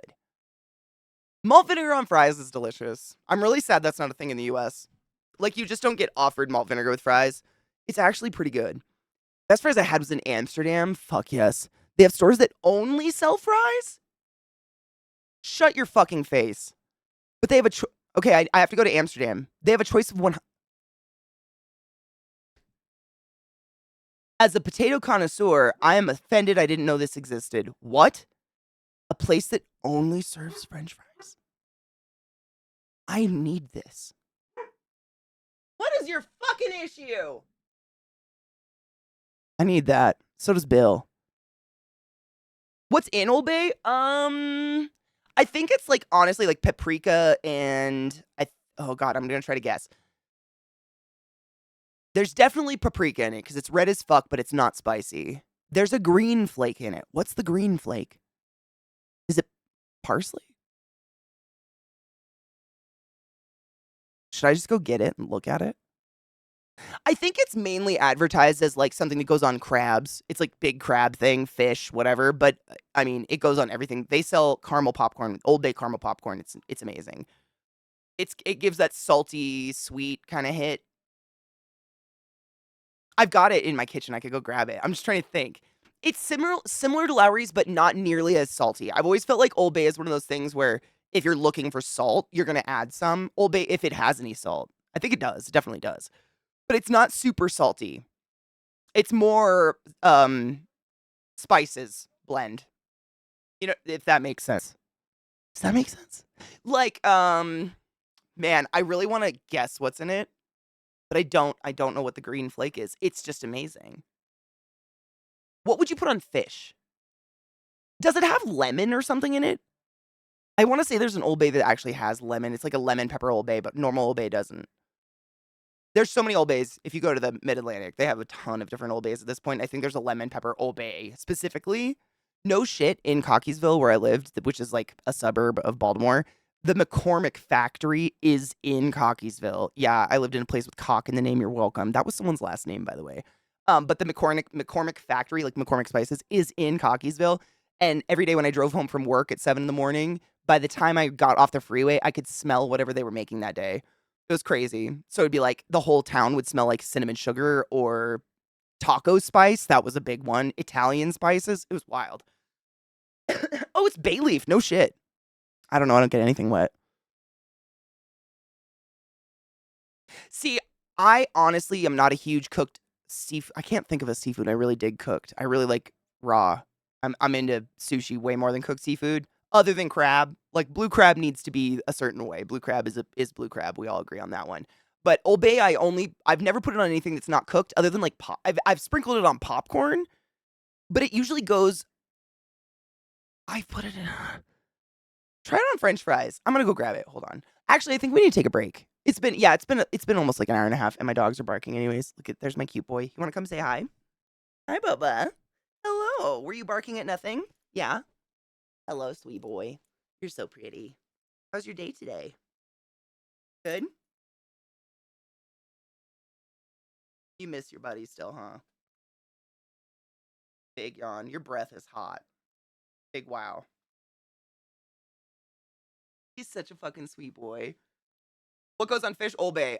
Honestly, I was literally struggling in my head, like, what else the fuck would I put on fish? It's Old Bay. It's whatever the fuck is in Old Bay goes on fish. Why do you gotta always lick my boobs? Every day. His little tail waggle. I know, like, it kills me, the little beaver tail. They're getting groomed in 2 days, so he's gonna lose a little bit of that beaver. You're very cute, my boy. He's just the sweetest boy in the whole fucking world. I didn't think it was bay leaf. Weird. I thought about getting mine, and then I remembered how small the writing in the label is. It's really fucking small. I mean, and I think it's on red. It's like black writing on red. I'm gonna grab it on my break, and we're gonna look at it, because like for the amount I eat it, I have no idea, and I feel a little bad about that. It's red, but not spicy, so I'm almost guaranteeing it's paprika. I think there is a little bit of cayenne in there, though, but like not enough to really do anything, but maybe add a little bit of heat. Like not spicy. I don't know. It's so weird because I eat it almost every day. I had it last night on fries.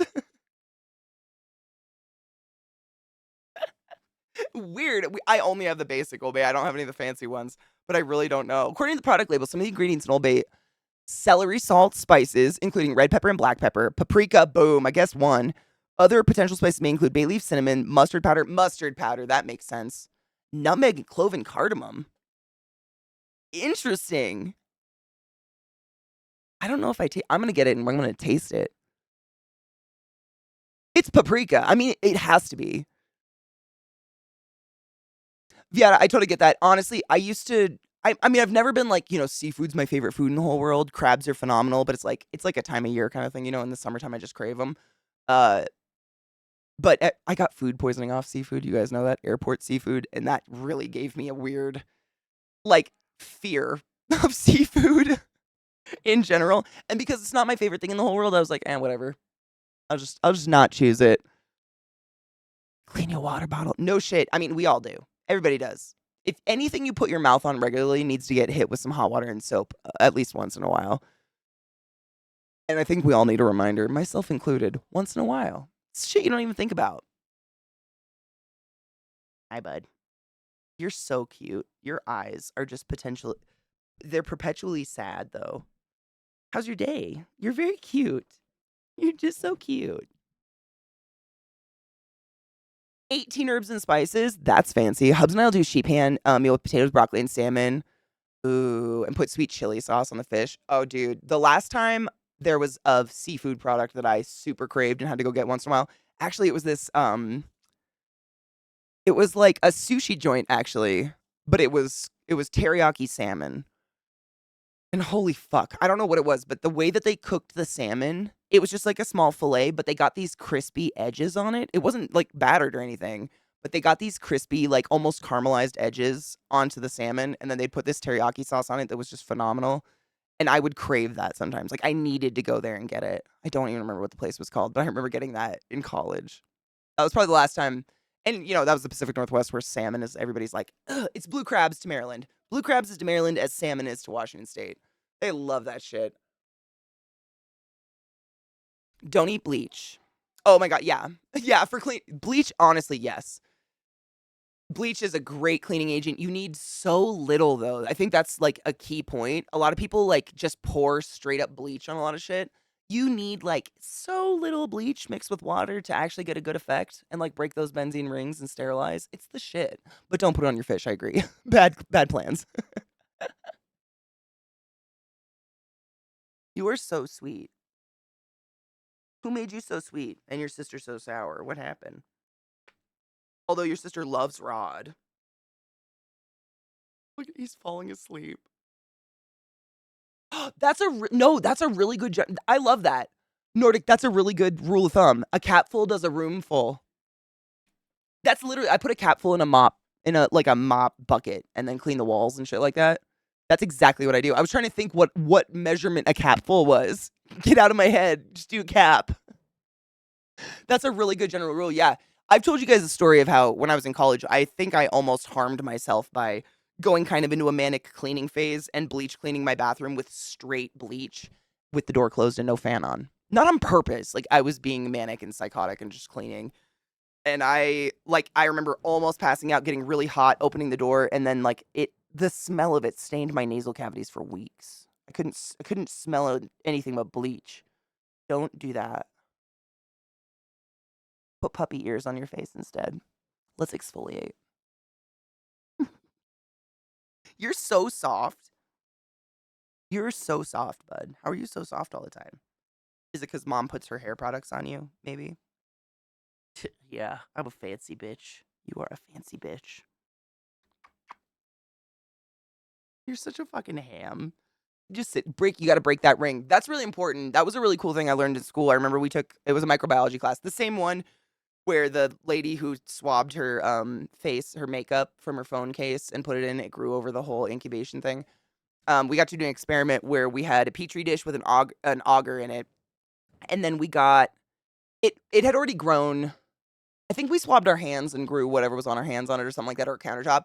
But then we took like a piece of paper towel that was like a pinpoint and dipped it in Lysol. One was in Lysol, one was in bleach, one was placebo, and one was water. And then you put that dot in the middle of the grown auger, and then you put it away for a few hours, and what will happen is a ring will start to like grow out from that paper towel if the substance on the paper towel actually does anything to bacteria. And the thing I learned was the vast majority of cleaning products must be activated, i.e., scrubbed. So when I say you gotta bust them benzene rings or glut fingers little bee holes in the chat, it literally means like Lysol, that was the best one. Lysol, 100%. Every time, Lysol is the first thing I will always choose if you're worried about an antibacterial. So like kitchen counters, cutting boards, things like that. Lysol, 100%. It works every time. Bleach, the caveat with bleach is it must be heavily scrubbed. And the thing about doing the cap full with water is there's something about integrating it with the water where it helps those benzene rings bust more freely. And that's what activates like the actual cleaning, i.e., killing bacteria and whatever. And, stuff. It's been a while since I was in that class, but man, it's fascinating. That was the coolest thing I learned because like we just use cleaning products and assume like it's a cleaning product. It's got to do something, right? Most of them don't, especially if you just spray things. They gotta be scrubbed, huh, bud? That's why rinsing out your water bottle doesn't clean it. Oh my God, we've come full circle. Oh my God, also full circle. We'll take a break here real soon. So yesterday we were talking about Ozempic and like diet culture and all that shit. And I was talking about how, I was as well, I'm sure a lot of us were put on, every fad diet known to man before the age of 18. And I was talking about how like, people I understand like wanting to lose weight and people wanting to feel good in their bodies and seeing like a drug like that works and is getting FDA approved and whatever and being like, yeah, I'm going to do that. But this is what I said yesterday. It scares me because my mom was basically the type of person who like any fad diet talked about on Oprah, we were on. Every single one we got on because she worshipped Oprah. No fucking shit. This morning I wake up to a new podcast posted by someone I follow talking about how Oprah is now severing ties with Weight Watchers because she's on Ozempic. Like she doesn't want to lie anymore. And all I could think was, if that happened when I was a kid, I'd now be on Ozempic. I know it. My mom would have seen that biblical person and been like, oh, shit, it works. Yeah, the fucking irony. I mean, my jaw literally dropped by myself at my desk this morning when I saw that. I was like, wow, it's like the universe screamed back. And it's scary because, you're even when you're a teenager and thinking for yourself, you still trust your parents. Anything they give you, you're like, it won't kill me. Why would they give me something that will kill me? And you look at the side effects, like pancreatic failure is one of the number one most common side effects of Ozempic. If you don't have diabetes, I don't know. I'd rather have my arms be a little jiggly. I got a bingo. Look at that. Pancreatic failure or I'm good. I think I'm good. I think I'll just take the wiggle. My pancreas is small, insignificant, but I think I need it. Right? You want to go outside?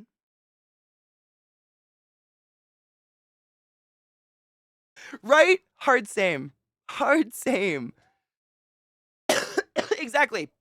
When the potential side effects are more serious than the problem you had.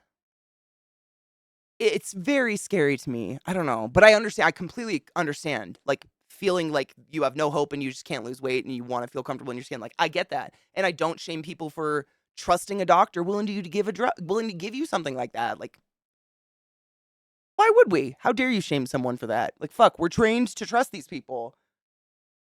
The look, I know, you see that change in his face. It's weird how they know what I'm saying. All right, we'll take a quick break. You want to go outside? Oh. Yeah, right?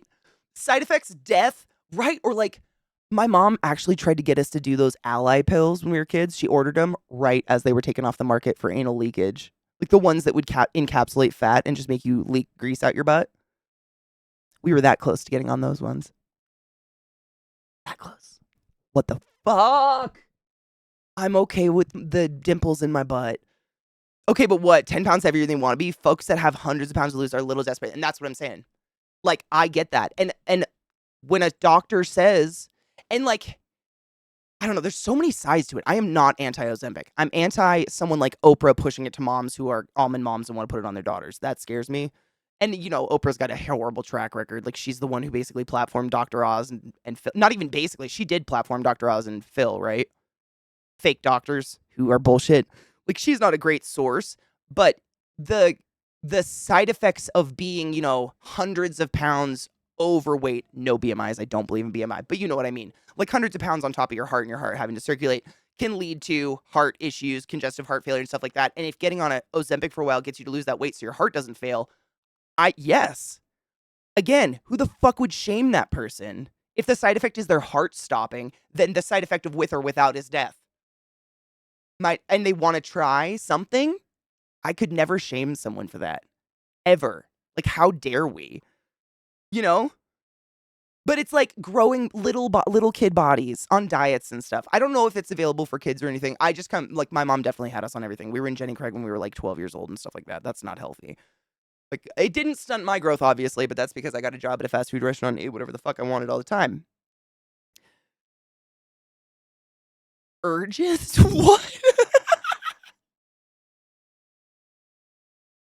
This is fabulous. What? There was one drug commercial that said one of the side effects was just urges. That's scarier than anal leakage and death. What's that? What are urges? For what?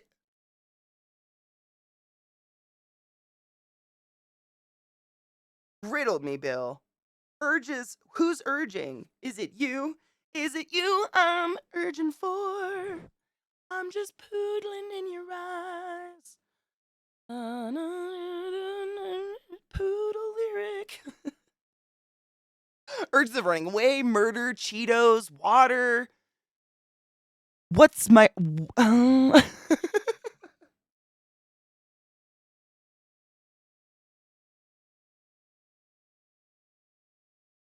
No shit. One of your friends did an internship at the show? Wow. Well, I mean, I'm sure, as with everybody, there's a little bit and a little good bit of good and a little bit of bad, right? Like Dr. Oz, I think he is a medical doctor, and I mean, I think he's a clear case of money and shit and fame, probably corrupted. And he started just taking every. I, I think if any medical student did research into any diet pill that he took a sponsorship to push, they probably would have said no, because he did push the Ally pill, which encapsulated grease and made you leak out your asshole. And like any medical person anywhere would say fat is an essential amino acid we need. We need fat. It pads things. You should not be leaking all the fats out your butt. What? Yeah, like by that's what I'm saying. Like at the beginning, I'm sure. Most people start out good. I'm sure Dr. Phil didn't start out a fucking douchebag, although maybe he did. But that fame and like it's similar to people on the internet, they could start out good, but then they start feeding into that clickbait shit and doing fantastical things or whatever, and pretty soon they're tying their friend to a backhoe in the water and spinning him around until his head smacks into the side of the heavy machinery, and then, not paying for any of his medical bills and leaving him with a caved-in face. No one in particular did that, but, if you know, that shit can corrupt. I try not to surround myself with people. I try to surround myself with people that are just normal. And that doesn't mean financial status. You know what I mean? Yeah, just taking any old fucking sponsorship because of the money and saying it's good for you. A green caffeine pill was another one, like shit like that. There's a lot. There are also a lot of fat-soluble vitamins, etc. So anything that stops absorbing fat will also uptake of those. Yeah, inhibit uptake of those, exactly. And like you need that shit. Like the myelin that coats the thinking threads in your head is fat. Like, it's so fucking necessary for so many functions in your body. Your joints moving, they're greased by fat and cartilage and stuff. Like, it's so necessary. And to think that it's completely eliminated. I think it was part of that. Was it the 80s, early 90s where it was like low fat, anti-fat? And then we went to low sugar, or was it backwards? And by we, I mean, diet culture. It was like fat was the devil, and then sugar was the devil, and then like something else. I don't know. Carbs were the devil. And then we had all eat raw liver and testicles in milk or something. Myelin, I think myelin is a fat. Yeah. I only learned about that because I was reading about MS. And correct me if I'm wrong. Isn't MS? Oh, it might not be. Oh, man. It's been a while. there's some disease process where the myelin degrades, and that's what's happening in the brain that causes like neurological function issues. And it's a fat, I think. Correct me if I'm wrong. I know glucose is necessary for brain function, but I think it's a fat. It's all true. The boogeyman is real, and you found him. There are also wait, subscribing to ClassyKatie's makes you smarter and better looking. I mean, I don't know about any of that. We can pretend though. I'll do that. You just automatically feel more attractive when you hang out in my chat. Just facts. Harper, thank you. I fucking appreciate you. Go forth and be consensual in all the ways. Enjoy your emotes, Honeybean. Weighing about 3 pounds in the average adult, the brain is about 60% fat. The remaining 40% is a combination of water, protein, carbohydrates, and salts. The brain itself is not a muscle. It contains blood vessels and nerves, including neurons and glial cells. Brains are so weird. Oh my god, another toxic trait. Oh, I mean, you guys know this one, but like correcting stupid medical shit in shows and stuff like that. Oh my god. Do you have it on Spotify? I'm not doing YouTube links. Obviously, my computer's still fucked, but if you can tell me the song, I can pull it up on my Spotify. That's the one I've been feeding off of. Hi, Young. I hope you're doing well, Honeybean. I was watching something recently where it was like a sci-fi show, and it's a bunch of jars of brains. And I just said, like, I don't know. It's, if you've ever seen a brain straight out of a skull, you've got two coats. You've got two, like, jackets on your brain. I don't know how to say that. The one closest to the brain is more soft and malleable, and that one's called the pia mater, and then there's the dura mater, and that's the other coating jacket sack that's on your brain.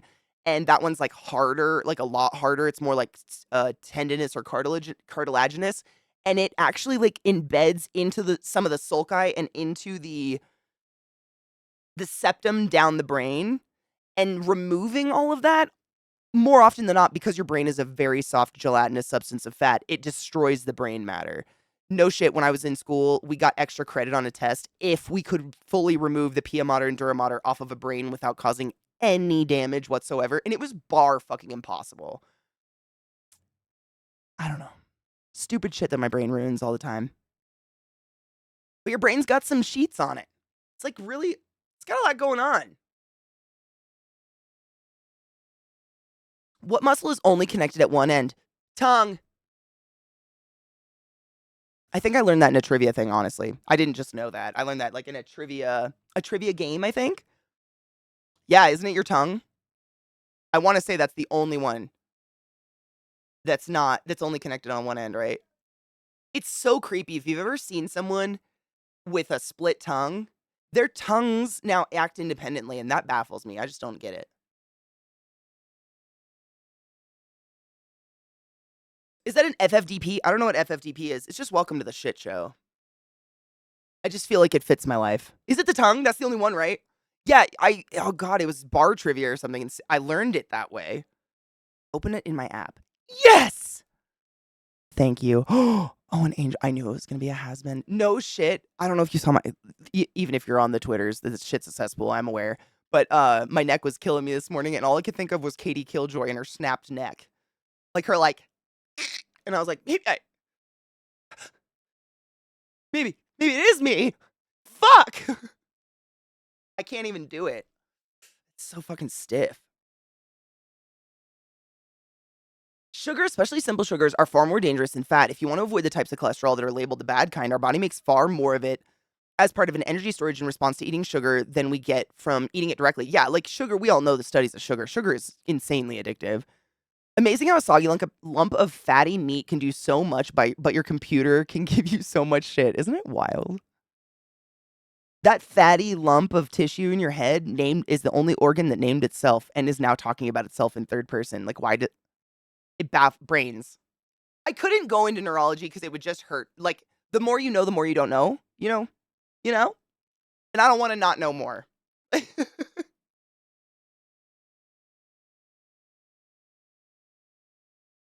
You fucking would, Tom! Yeah. Oh, don't do that today, Katie. Ooh, maybe it was Trivial Pursuit. I loved, no shit, my math teacher in high school, because we only had like 6 people in our class for calculus. When he was done with class, if we were all done with our work or done with the test, because there were only 6 kids, we would just play Trivial Pursuit. He was a really cool teacher. I know nothing, Jon Snow. Okay, let's take a break. I gotta pee.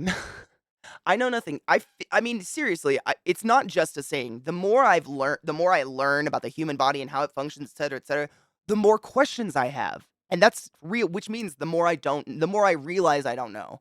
The more you know, the more you realize you have no fucking idea. And nobody does. Nobody has any fucking idea. And if they pretend to have any fucking idea, run. Run away. I'm pretty sure the music video director for this video did the same, did Scream, right? With her and Michael. This music video director was he was getting around doing those like really crazy, like futuristic metal outfits. Because correct me if I'm wrong, I think Busta had like a whole like android suit on, right? Yeah, dude, the video was the shit. I'd put it on if I could. Watch it if you can. It was, I mean, that and Scream with Michael Jackson. I don't know. I mean, that music video and song is fabulous. It's still to this day so good. Watch it if you haven't. Seriously, I'd pull it up if I could. We're gonna play games instead because that's all I can do right now. But yes, I seriously think it was Hype Williams. Holy shit, the fact that you remembered that name is wild. Yes, I think it was. Hi, Lizzie, my love. How are you? Yeah, I think it was a Hype Williams. Did he do Scream? I don't know. I don't remember. Me too. Scream, that video, like, imprinted that one, and then, oh god, what's the Michael Jackson song? Where it had Eddie Murphy in it, the video? And it was, like, Egyptian or whatever? Oh, fuck me, oh, I'm getting there. I'm gonna get to the chorus.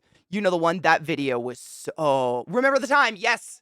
I was literally getting to the lyric, I was like, "Oh god, we're gonna get there. Remember the time." That one. Oh, that video. I remember sitting around just waiting for that video to come on.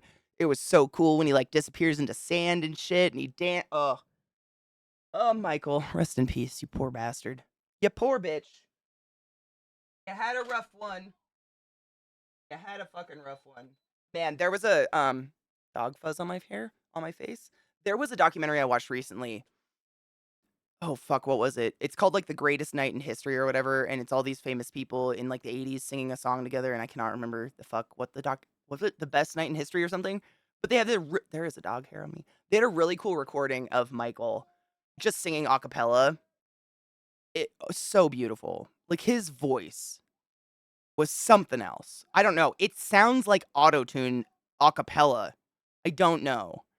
I'd never heard him. I mean, it's like old footage where it's just someone ended up recording him while he was testing mics or something, and oh my god. What the fuck?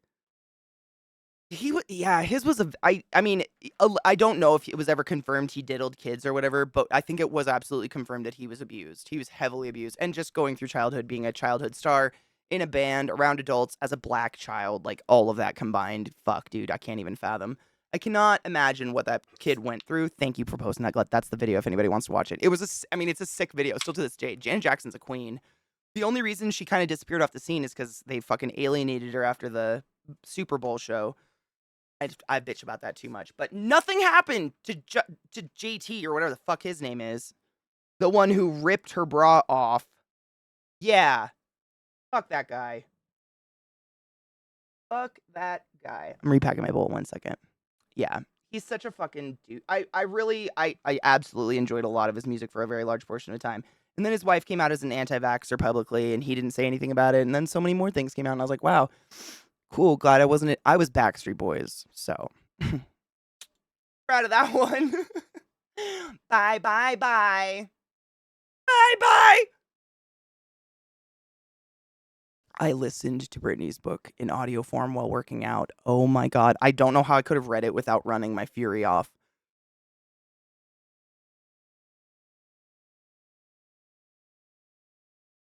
They don't work in mobile anymore? Seriously? That's lovely.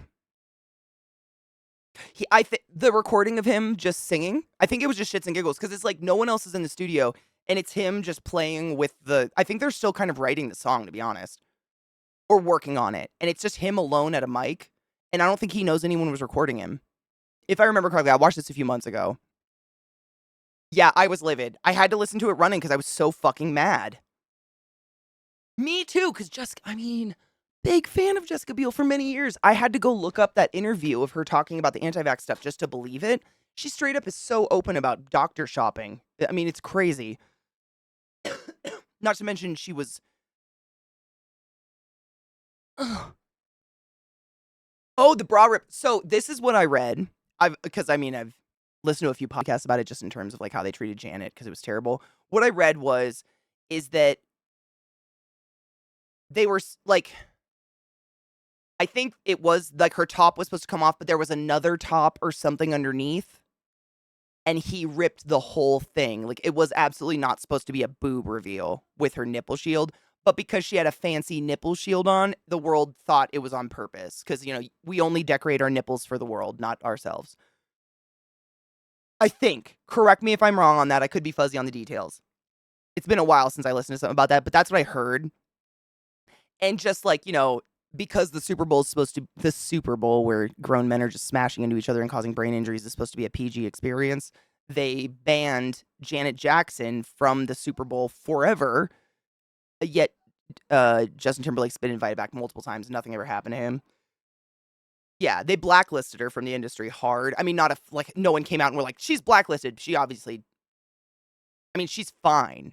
Like, let's be real. Janet's fine. She's probably doing great. She's a queen. She's going to be fine. But it was a lot of bullshit. Yeah, it's very sad. It's just sad. I mean, God, imagine being on that side of it and just having the world go after you because your nipple. I mean, it is sad. It makes me sad. It is. I don't ever want to be that. I would never want to be famous, let alone that famous. I actually, if you guys watch Good Mythical Morning or Mythical Kitchen or whatever, they do this really cool series where it's last meals, and the host interviews famous people, and the kitchen makes them like what their official last meal would be, and they'll make anything. It's pretty wild what they get into. But recently they had Karen Gillan on there, or Gillan. Is it Karen Gillan? Oh my God, I feel bad now. Is it Karen Gillan? Hard G. I'm trying to. Now I got focused on her name and I can't remember why I brought this up. Well, whatever. Watch it. It's funny. Why did I bring that up? Damn it. I got fuck my brain. Cheers. I don't remember. She says something. What the fuck was it? It was her last meal. Karen Gillan. Blacklisted. Industry. Janet. It's gone. Oh well. It'll come back.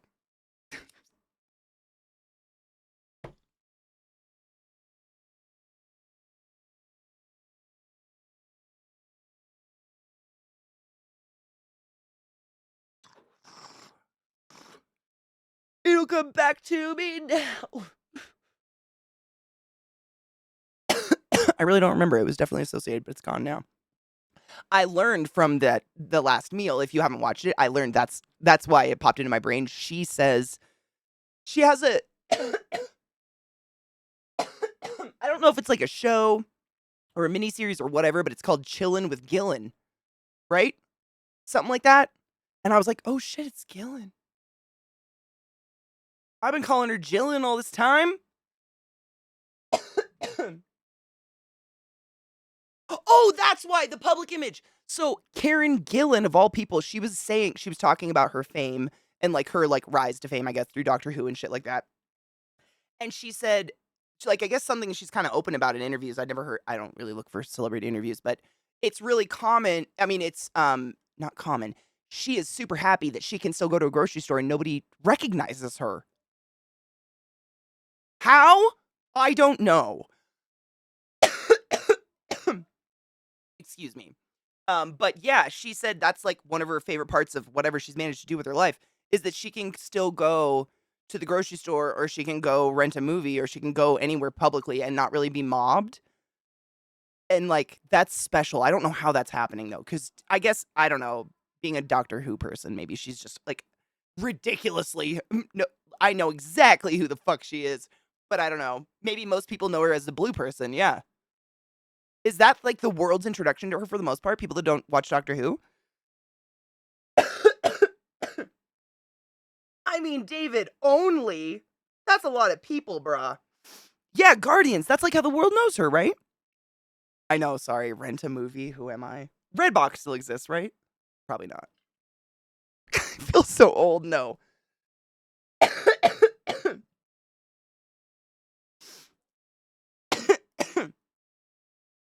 See, I still remember when she pulled her wig off at, was it Comic-Con? To reveal the bald. That was fucking wild. Wild. Her hair grew back so fast. Impressively fast. Impressively.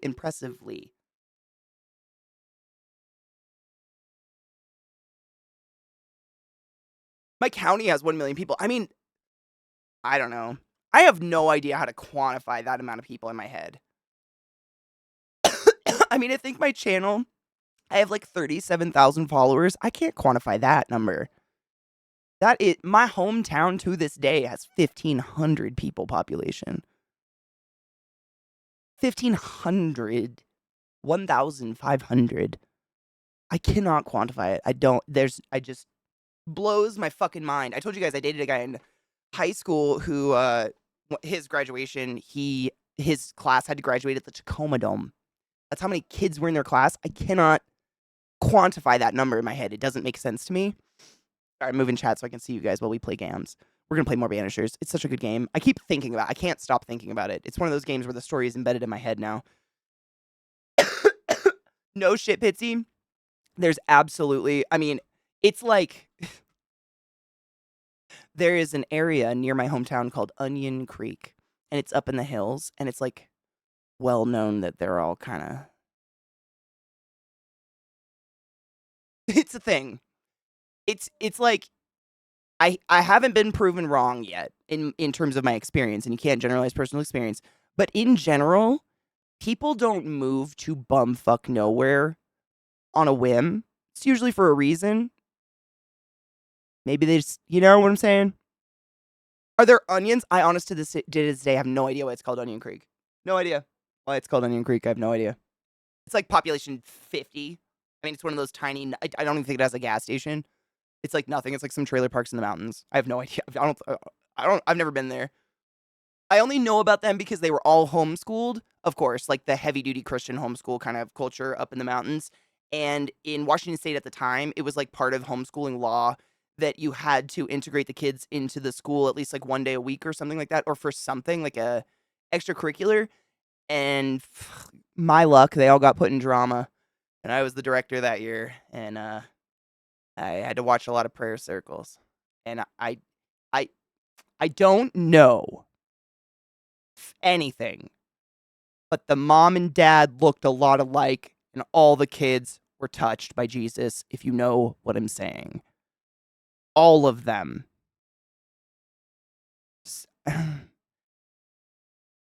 But, like, I wasn't about to walk up and be like, did you fuck your brother to make all 7 of these? You know what I'm saying? In perspective, you have to take everyone from Scotland into New York City and still have room for 3 million people. Wait, how many people are in New York City? Are we saying there's 3 million more? Which way? My state has over 10 million. I don't know what the state has. I have no idea. I know people from villages that have a 600 population. That's basically, I mean, honestly, if my hometown was in Europe, it'd be considered a village because it was nothing. It was a gas station, a church, and the 3 schools, elementary school, middle school, and high school, and they all shared one field. It was, I mean, there's parts of it I miss, honestly. There's aspects to small town life and living in the middle of nowhere that are fucking nice. But also, I mean, I think I had a weird shower thought about this the other day. Like, the vast majority of people that I graduated with, they never leave. Like, the biggest move they make is to go to Spokane to, like, go to community college, and then they move back home, and they never leave. This is why the population just stays. It's crazy. It never changes. You'd think it would go up or down. No, it's the same. Like, they have no idea what Uber Eats. I mean, why would they know what Uber Eats is? There's no restaurants. There's no delivery. Like, it's a world out there. You know what I'm saying? It wouldn't exist. Uber, things like that. There's just, because anywhere you would go is an hour away. And it's just weird. My graduating class has like 400, and that's considered relatively small. Like I was just saying, Eliza, I dated a guy in college who, he told me his graduating class was so big, they graduated at the Tacoma Dome. I don't even know what that number, I think, what is that number? I have no idea how big his class was, but it was big enough to graduate at the fucking Tacoma Dome? A football field? Like, that is so many people. I mean, seriously, there are a lot of people here who will talk about their class being 2,000. That's what I'm saying. Like, for me, 400 is astronomical. There's no way anyone can know 400 people, and I knew everything about everyone about everything in my whole school, let alone graduating class. I could still to this day probably list all the names of everybody in my school. It was my school had less people in it than the staff at the Lowe's I worked at for 7 years. It's just bizarre to me to even quantify those numbers. But I know people in chat that have been like, "Oh yeah, 2,000, 5,000." It's crazy. How big is that school? Like, how do you even teach that? 5.8 million. That's a good number, right? It's like Scotland. So New York, okay, so it's 3.3 million more. Damn, New York is packed. You know, I read this. This wasn't when I was in college. This was ages ago, but I read this report that was talking about like your carbon footprint essentially. And the average New Yorker has a quantifiably smaller carbon footprint than most people in the rest of America because apartment living and like condo living, stacked living essentially is more economically sound via like heating and cooling and stuff like that versus just like owning a home. It's kind of like, when you drive around on the West Coast, you're going to be stuck in traffic all day, but every single car only has one person in it. Like 4-lane highways going 2 miles an hour, and every car has one person in it because there's no public transportation at all. It's fucking wild. But like that in combination with everybody having a house, that house might only have 2 people in it, but it's huge. Like it's not as good for the environment, which is why, I mean, you'd never think that. And most New Yorkers walk, exactly. Like, yeah, there's traffic in New York, obviously, but the vast majority of it is people actually commuting in from Jersey or like the outer parts of the city. Most of it is not people living in the city. The average New Yorker, like in the boroughs, has a smaller carbon footprint than you and I, which is wild. I wouldn't have, I mean, just being not having visited there when I read this, I was like freshman in college. I was like, damn, we are all doing it fucking wrong. We all aim to get the fuck out of apartments, and maybe we should look more into that kind of life, My graduating class, I just unplugged my headphones. The size of my year leaving secondary school was about 150, 200. Yeah, I can't even imagine. 110. Okay, so I guess 400 is pretty big then. To be fair, we had 3 public high schools, 2 public that required an entrance exam.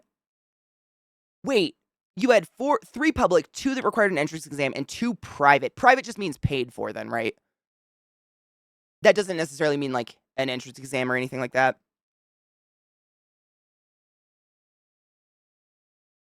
Yeah, reusing. I mean, I don't know if this is a US wide thing, but living in Washington for 5 years of my life in college, like the West Side, and watching those developments of cookie cutter houses go up, like manufactured homes, is wild. They stay empty for years.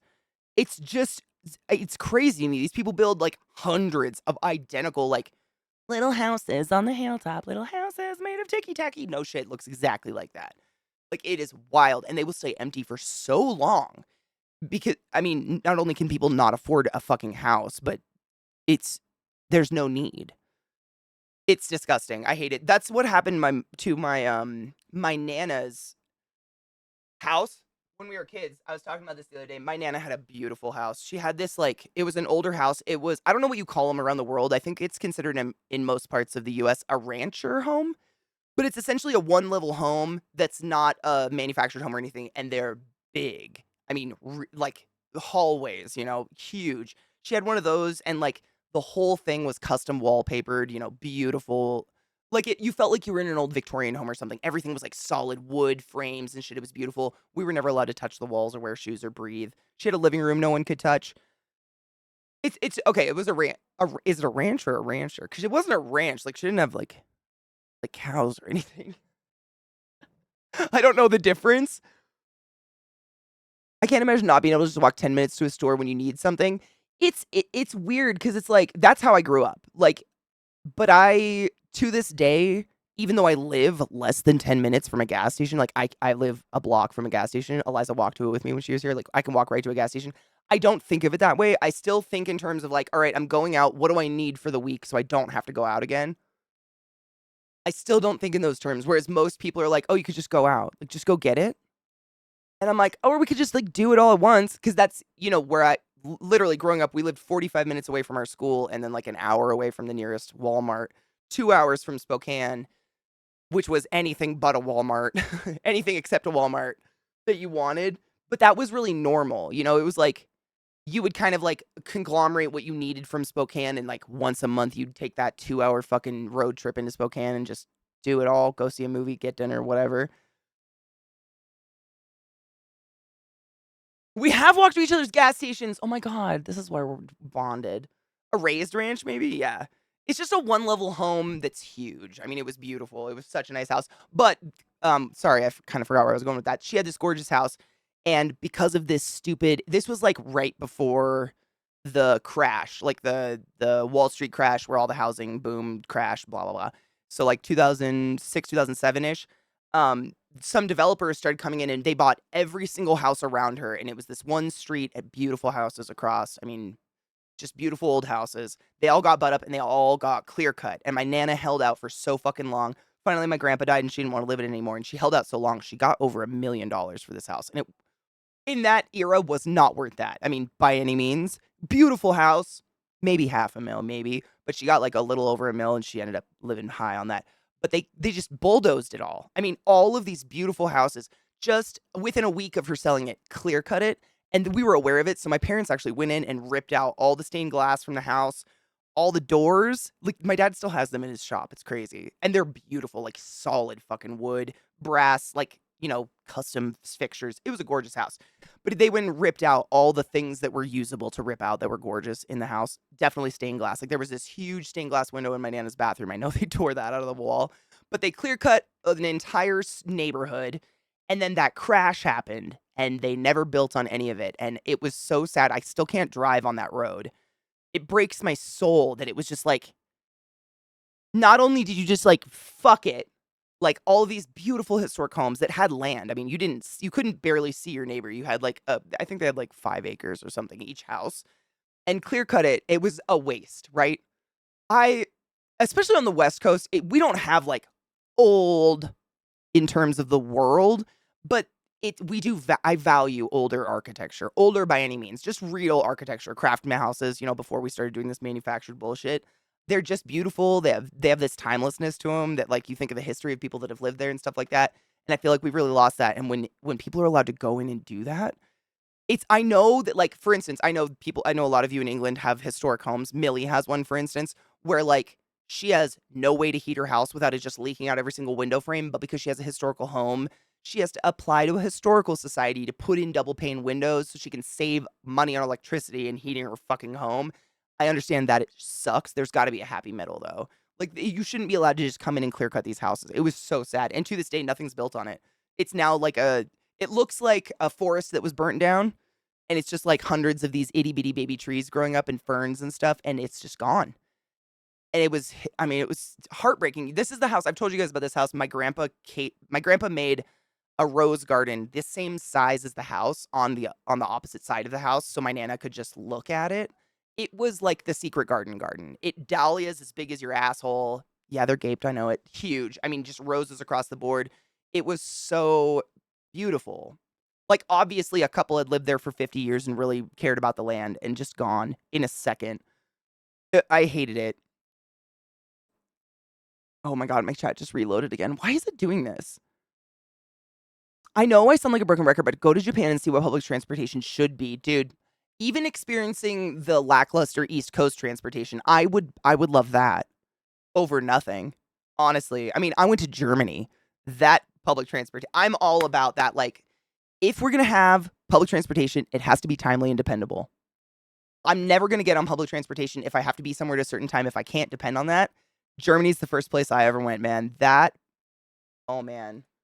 It was just so slick. And it wasn't like, I mean, have you ever been in like a subway in New York or Baltimore even, or DC during rush hour? It never felt like that. Ever. Everybody, it was just understood. Things are so, you be there on time or the doors are going to shut and no one's going to warn you about the fucking gap. It was great. I love that. I could depend on it to get somewhere, man. That was so nice. And I seriously would just be happy with the East Coast. What they have, which sucks. The West Coast has nothing. We put in 1 or 2 light rails and we're like, look, see? We put the thing. We're trying. It's exhausting. I wish. I mean, I've told you guys that in Baltimore they have a train And they literally put a train station in the base of Johns Hopkins, presumptuously, so students and doctors and everyone could use it to get to the hospital. It's so fucking bad. No one uses it. Like, half the time the station's closed because they just don't want people wandering into it and getting stuck and lost and dying on the tracks alone. It's crazy. It's just so bad. It's so not on time. Only 120 years? Is that not historical? I thought 100 made it historical. No shit.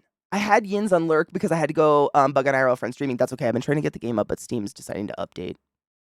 For a minute. Maybe there's a sale. I just learned she streams like a month ago. Ooh. Hell yes. Timelessness waves the ghost in the corner, right?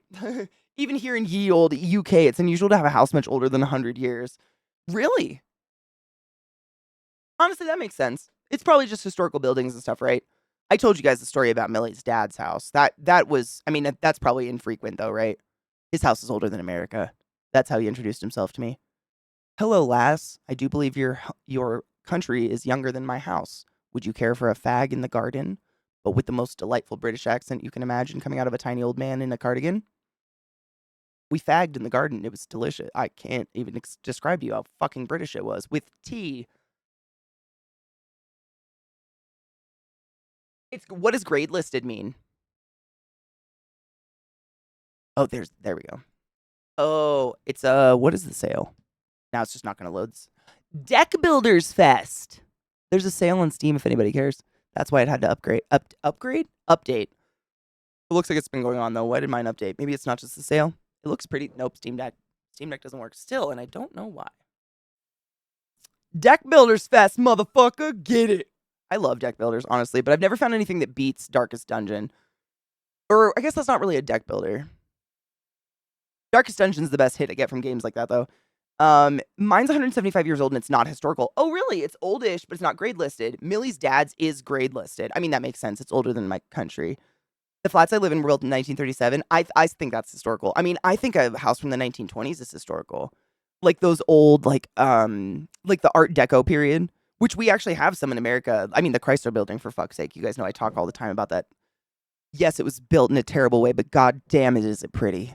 That architecture just tickles my nips. I can't even tell you. Oh, gradeless is when you have to apply it, and that's definitely what Millie's dealing with right now, and it sucks.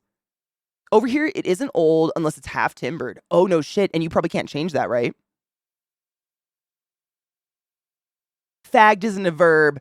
I know, it just feels weird to say the word just fag. I mean, seriously, in America, there's no context outside of a derogatory term towards a gay person, unless the gays want to use it amongst themselves, in which they are free to do so.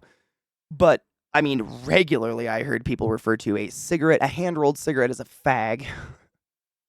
And it was like, oh, I had to get used to it. And it was I don't know if it's an older generation thing, but whoa.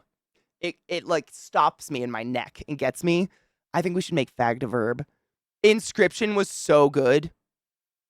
Oh my god. If you like, I mean, is that considered a deck builder? That's like a fuck with your mind game. I don't even know. Inscription was such a good game. Yes. I played that. I finished it in like 3 days on stream. It was so good. Right? Oh shit. I told you guys I rewatched all of Doctor Who and because for some, I mean, I know why now. I know why now.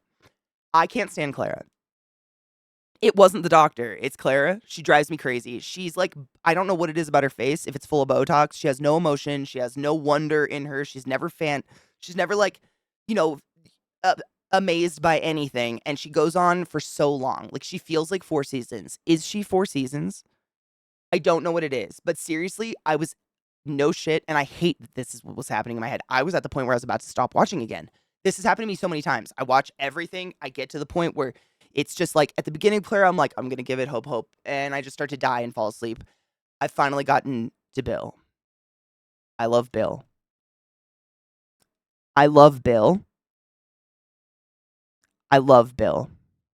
Is Bill great? Am I being fucked on Bill? I love Bill. Slay the Spire is so good. Slay the Spire is borderline perfect. That's one of the best, like, progression kind of games like that. Yeah. Bill, she's the companion right after Clara. She's big and she's super gay. I love her. I don't know if it's just because I'm so tired of Clara. Like I was just exhausted by her, and like she finally goes, and then she's not actually gone, and I got 2 more episodes of her, and I'm just like, just go away, go away, go away. Anyone's better. Fuck, Donna's dad would have been better. I was just exhausted. She was just fucking so boring. I mean, she just had this like. I mean, it's her character. She's probably written this way. No shame on the actress. Her character was written to be like, any situation she walked in, she already knew how it was going to go. And she's super comfortable here. And she's really cool. Like a manic pixie dream girl. And I fucking hate it. I hate it. Hate it. Donna's my favorite ever. No shit. We just watched the episode. They were talking about the hybrid. It's the episode. You know if you know. And, you know, Zach and I are always theorizing because we hadn't seen these ones yet. Both of us have done the same thing, like just start to fall asleep on Clara and back out of the show. Like I haven't seen any of the new Doctors, no spoilers. This is my first experience with Bill, and so far I very much enjoy her. She's funny. But they were talking about the hybrid, and Zach was like, Dr. Donna, though, and I immediately was just like, just started crying, like actually weeping for Donna. I miss her. I miss her a lot. My chat just did the thing again. It's like loading mass amounts of messages. I'm so sorry if I'm missing things. What the fuck? Twitch chat just must be borked today. I missed this whole thing from Donna. Okay. IRL friend is Pizza Rat and oh my god, the pizza emotes. My little sister's favorite food in the whole world. Dude, I mean, I love emotes too. I'm here with you on that. We both love pizza. She has rats for pets. Rats are awesome. Dude, if you see Chesh, you should let Chesh know because Chesh loves rats and Chesh has rats and rescues them. Regames Fatal Frame, Indigo Prophecy, and Eternal Darkness. What is Eternal Darkness? Why does that sound familiar? Fagged is a verb, but it only applies to being a personal servant to an older boy at a private boarding school. Fuck, I did not do that for Millie's father. You know what? I think a fag is a type of stitch. I think I learned that in Victorian sewing. Oh my god. Fagging. Is fagging a type of stitch? Holy shit, I think it is. I think I read that recently and I was like, oh shit, another verbiage that doesn't mean going at the gays. God damn it. All the shortcuts? Oh, I know.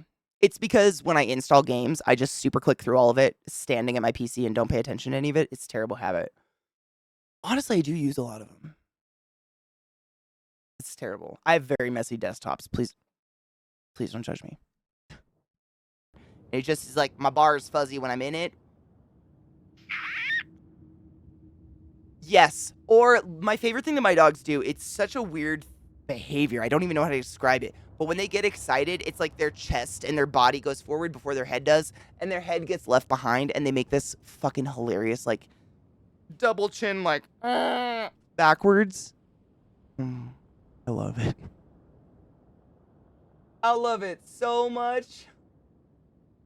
Because they're like elegance, you know? They've got that long, sleek snout and that long, sleek, like, hunter body. And when they do this, like, thing, I die every fucking time. I love it so much. It's their just unabound excitement about, I mean, we make jokes about it, but it doesn't matter what the fuck you're doing. They are down. They're existentially down to hang out and do whatever you want to do. And their energy is just so that. Oh god, how do I even choose? I haven't got to see Elle for a while. Is Elle doing, I bet Elle's doing like an, like probably talking about PAX East and stuff, right? But we haven't got to see Megan in a while either. Elle is literally just popping up on my thing easy, so I'm gonna go with Elle because she's an easy hoe. Oh! We're gonna hang out with my friend Elbel. This is a PG-13 chat. Get your fucks, your shits, your cums, your cocks, your pusses, get all that out here. It's still a really fun chat. Honestly, like, challenge yourself to be funny without saying fuck. You're welcome. Elle is not a PG-13 person, of course, or PG or whatever, but she tries to keep her chat a little clean, which I respect 100%. Yeah, get out your piss, shit, fuck cunts. I am not offended. Just, like, let yourself go. Obviously, if you let a racial slur out, we're going to have a fucking conversation that's not pleasant, but I believe in you. I know you can keep it real. On that note, thank you for hanging out today. Tomorrow's Zombie Jesus Day / Trans Visibility Day. Maybe we'll do a zombie makeup look or something. I don't know. I feel like I can't speak to trans visibility because I am not myself not a trans person, but I try to be as much of an ally as possible. So if y'all come up with ideas, let me know.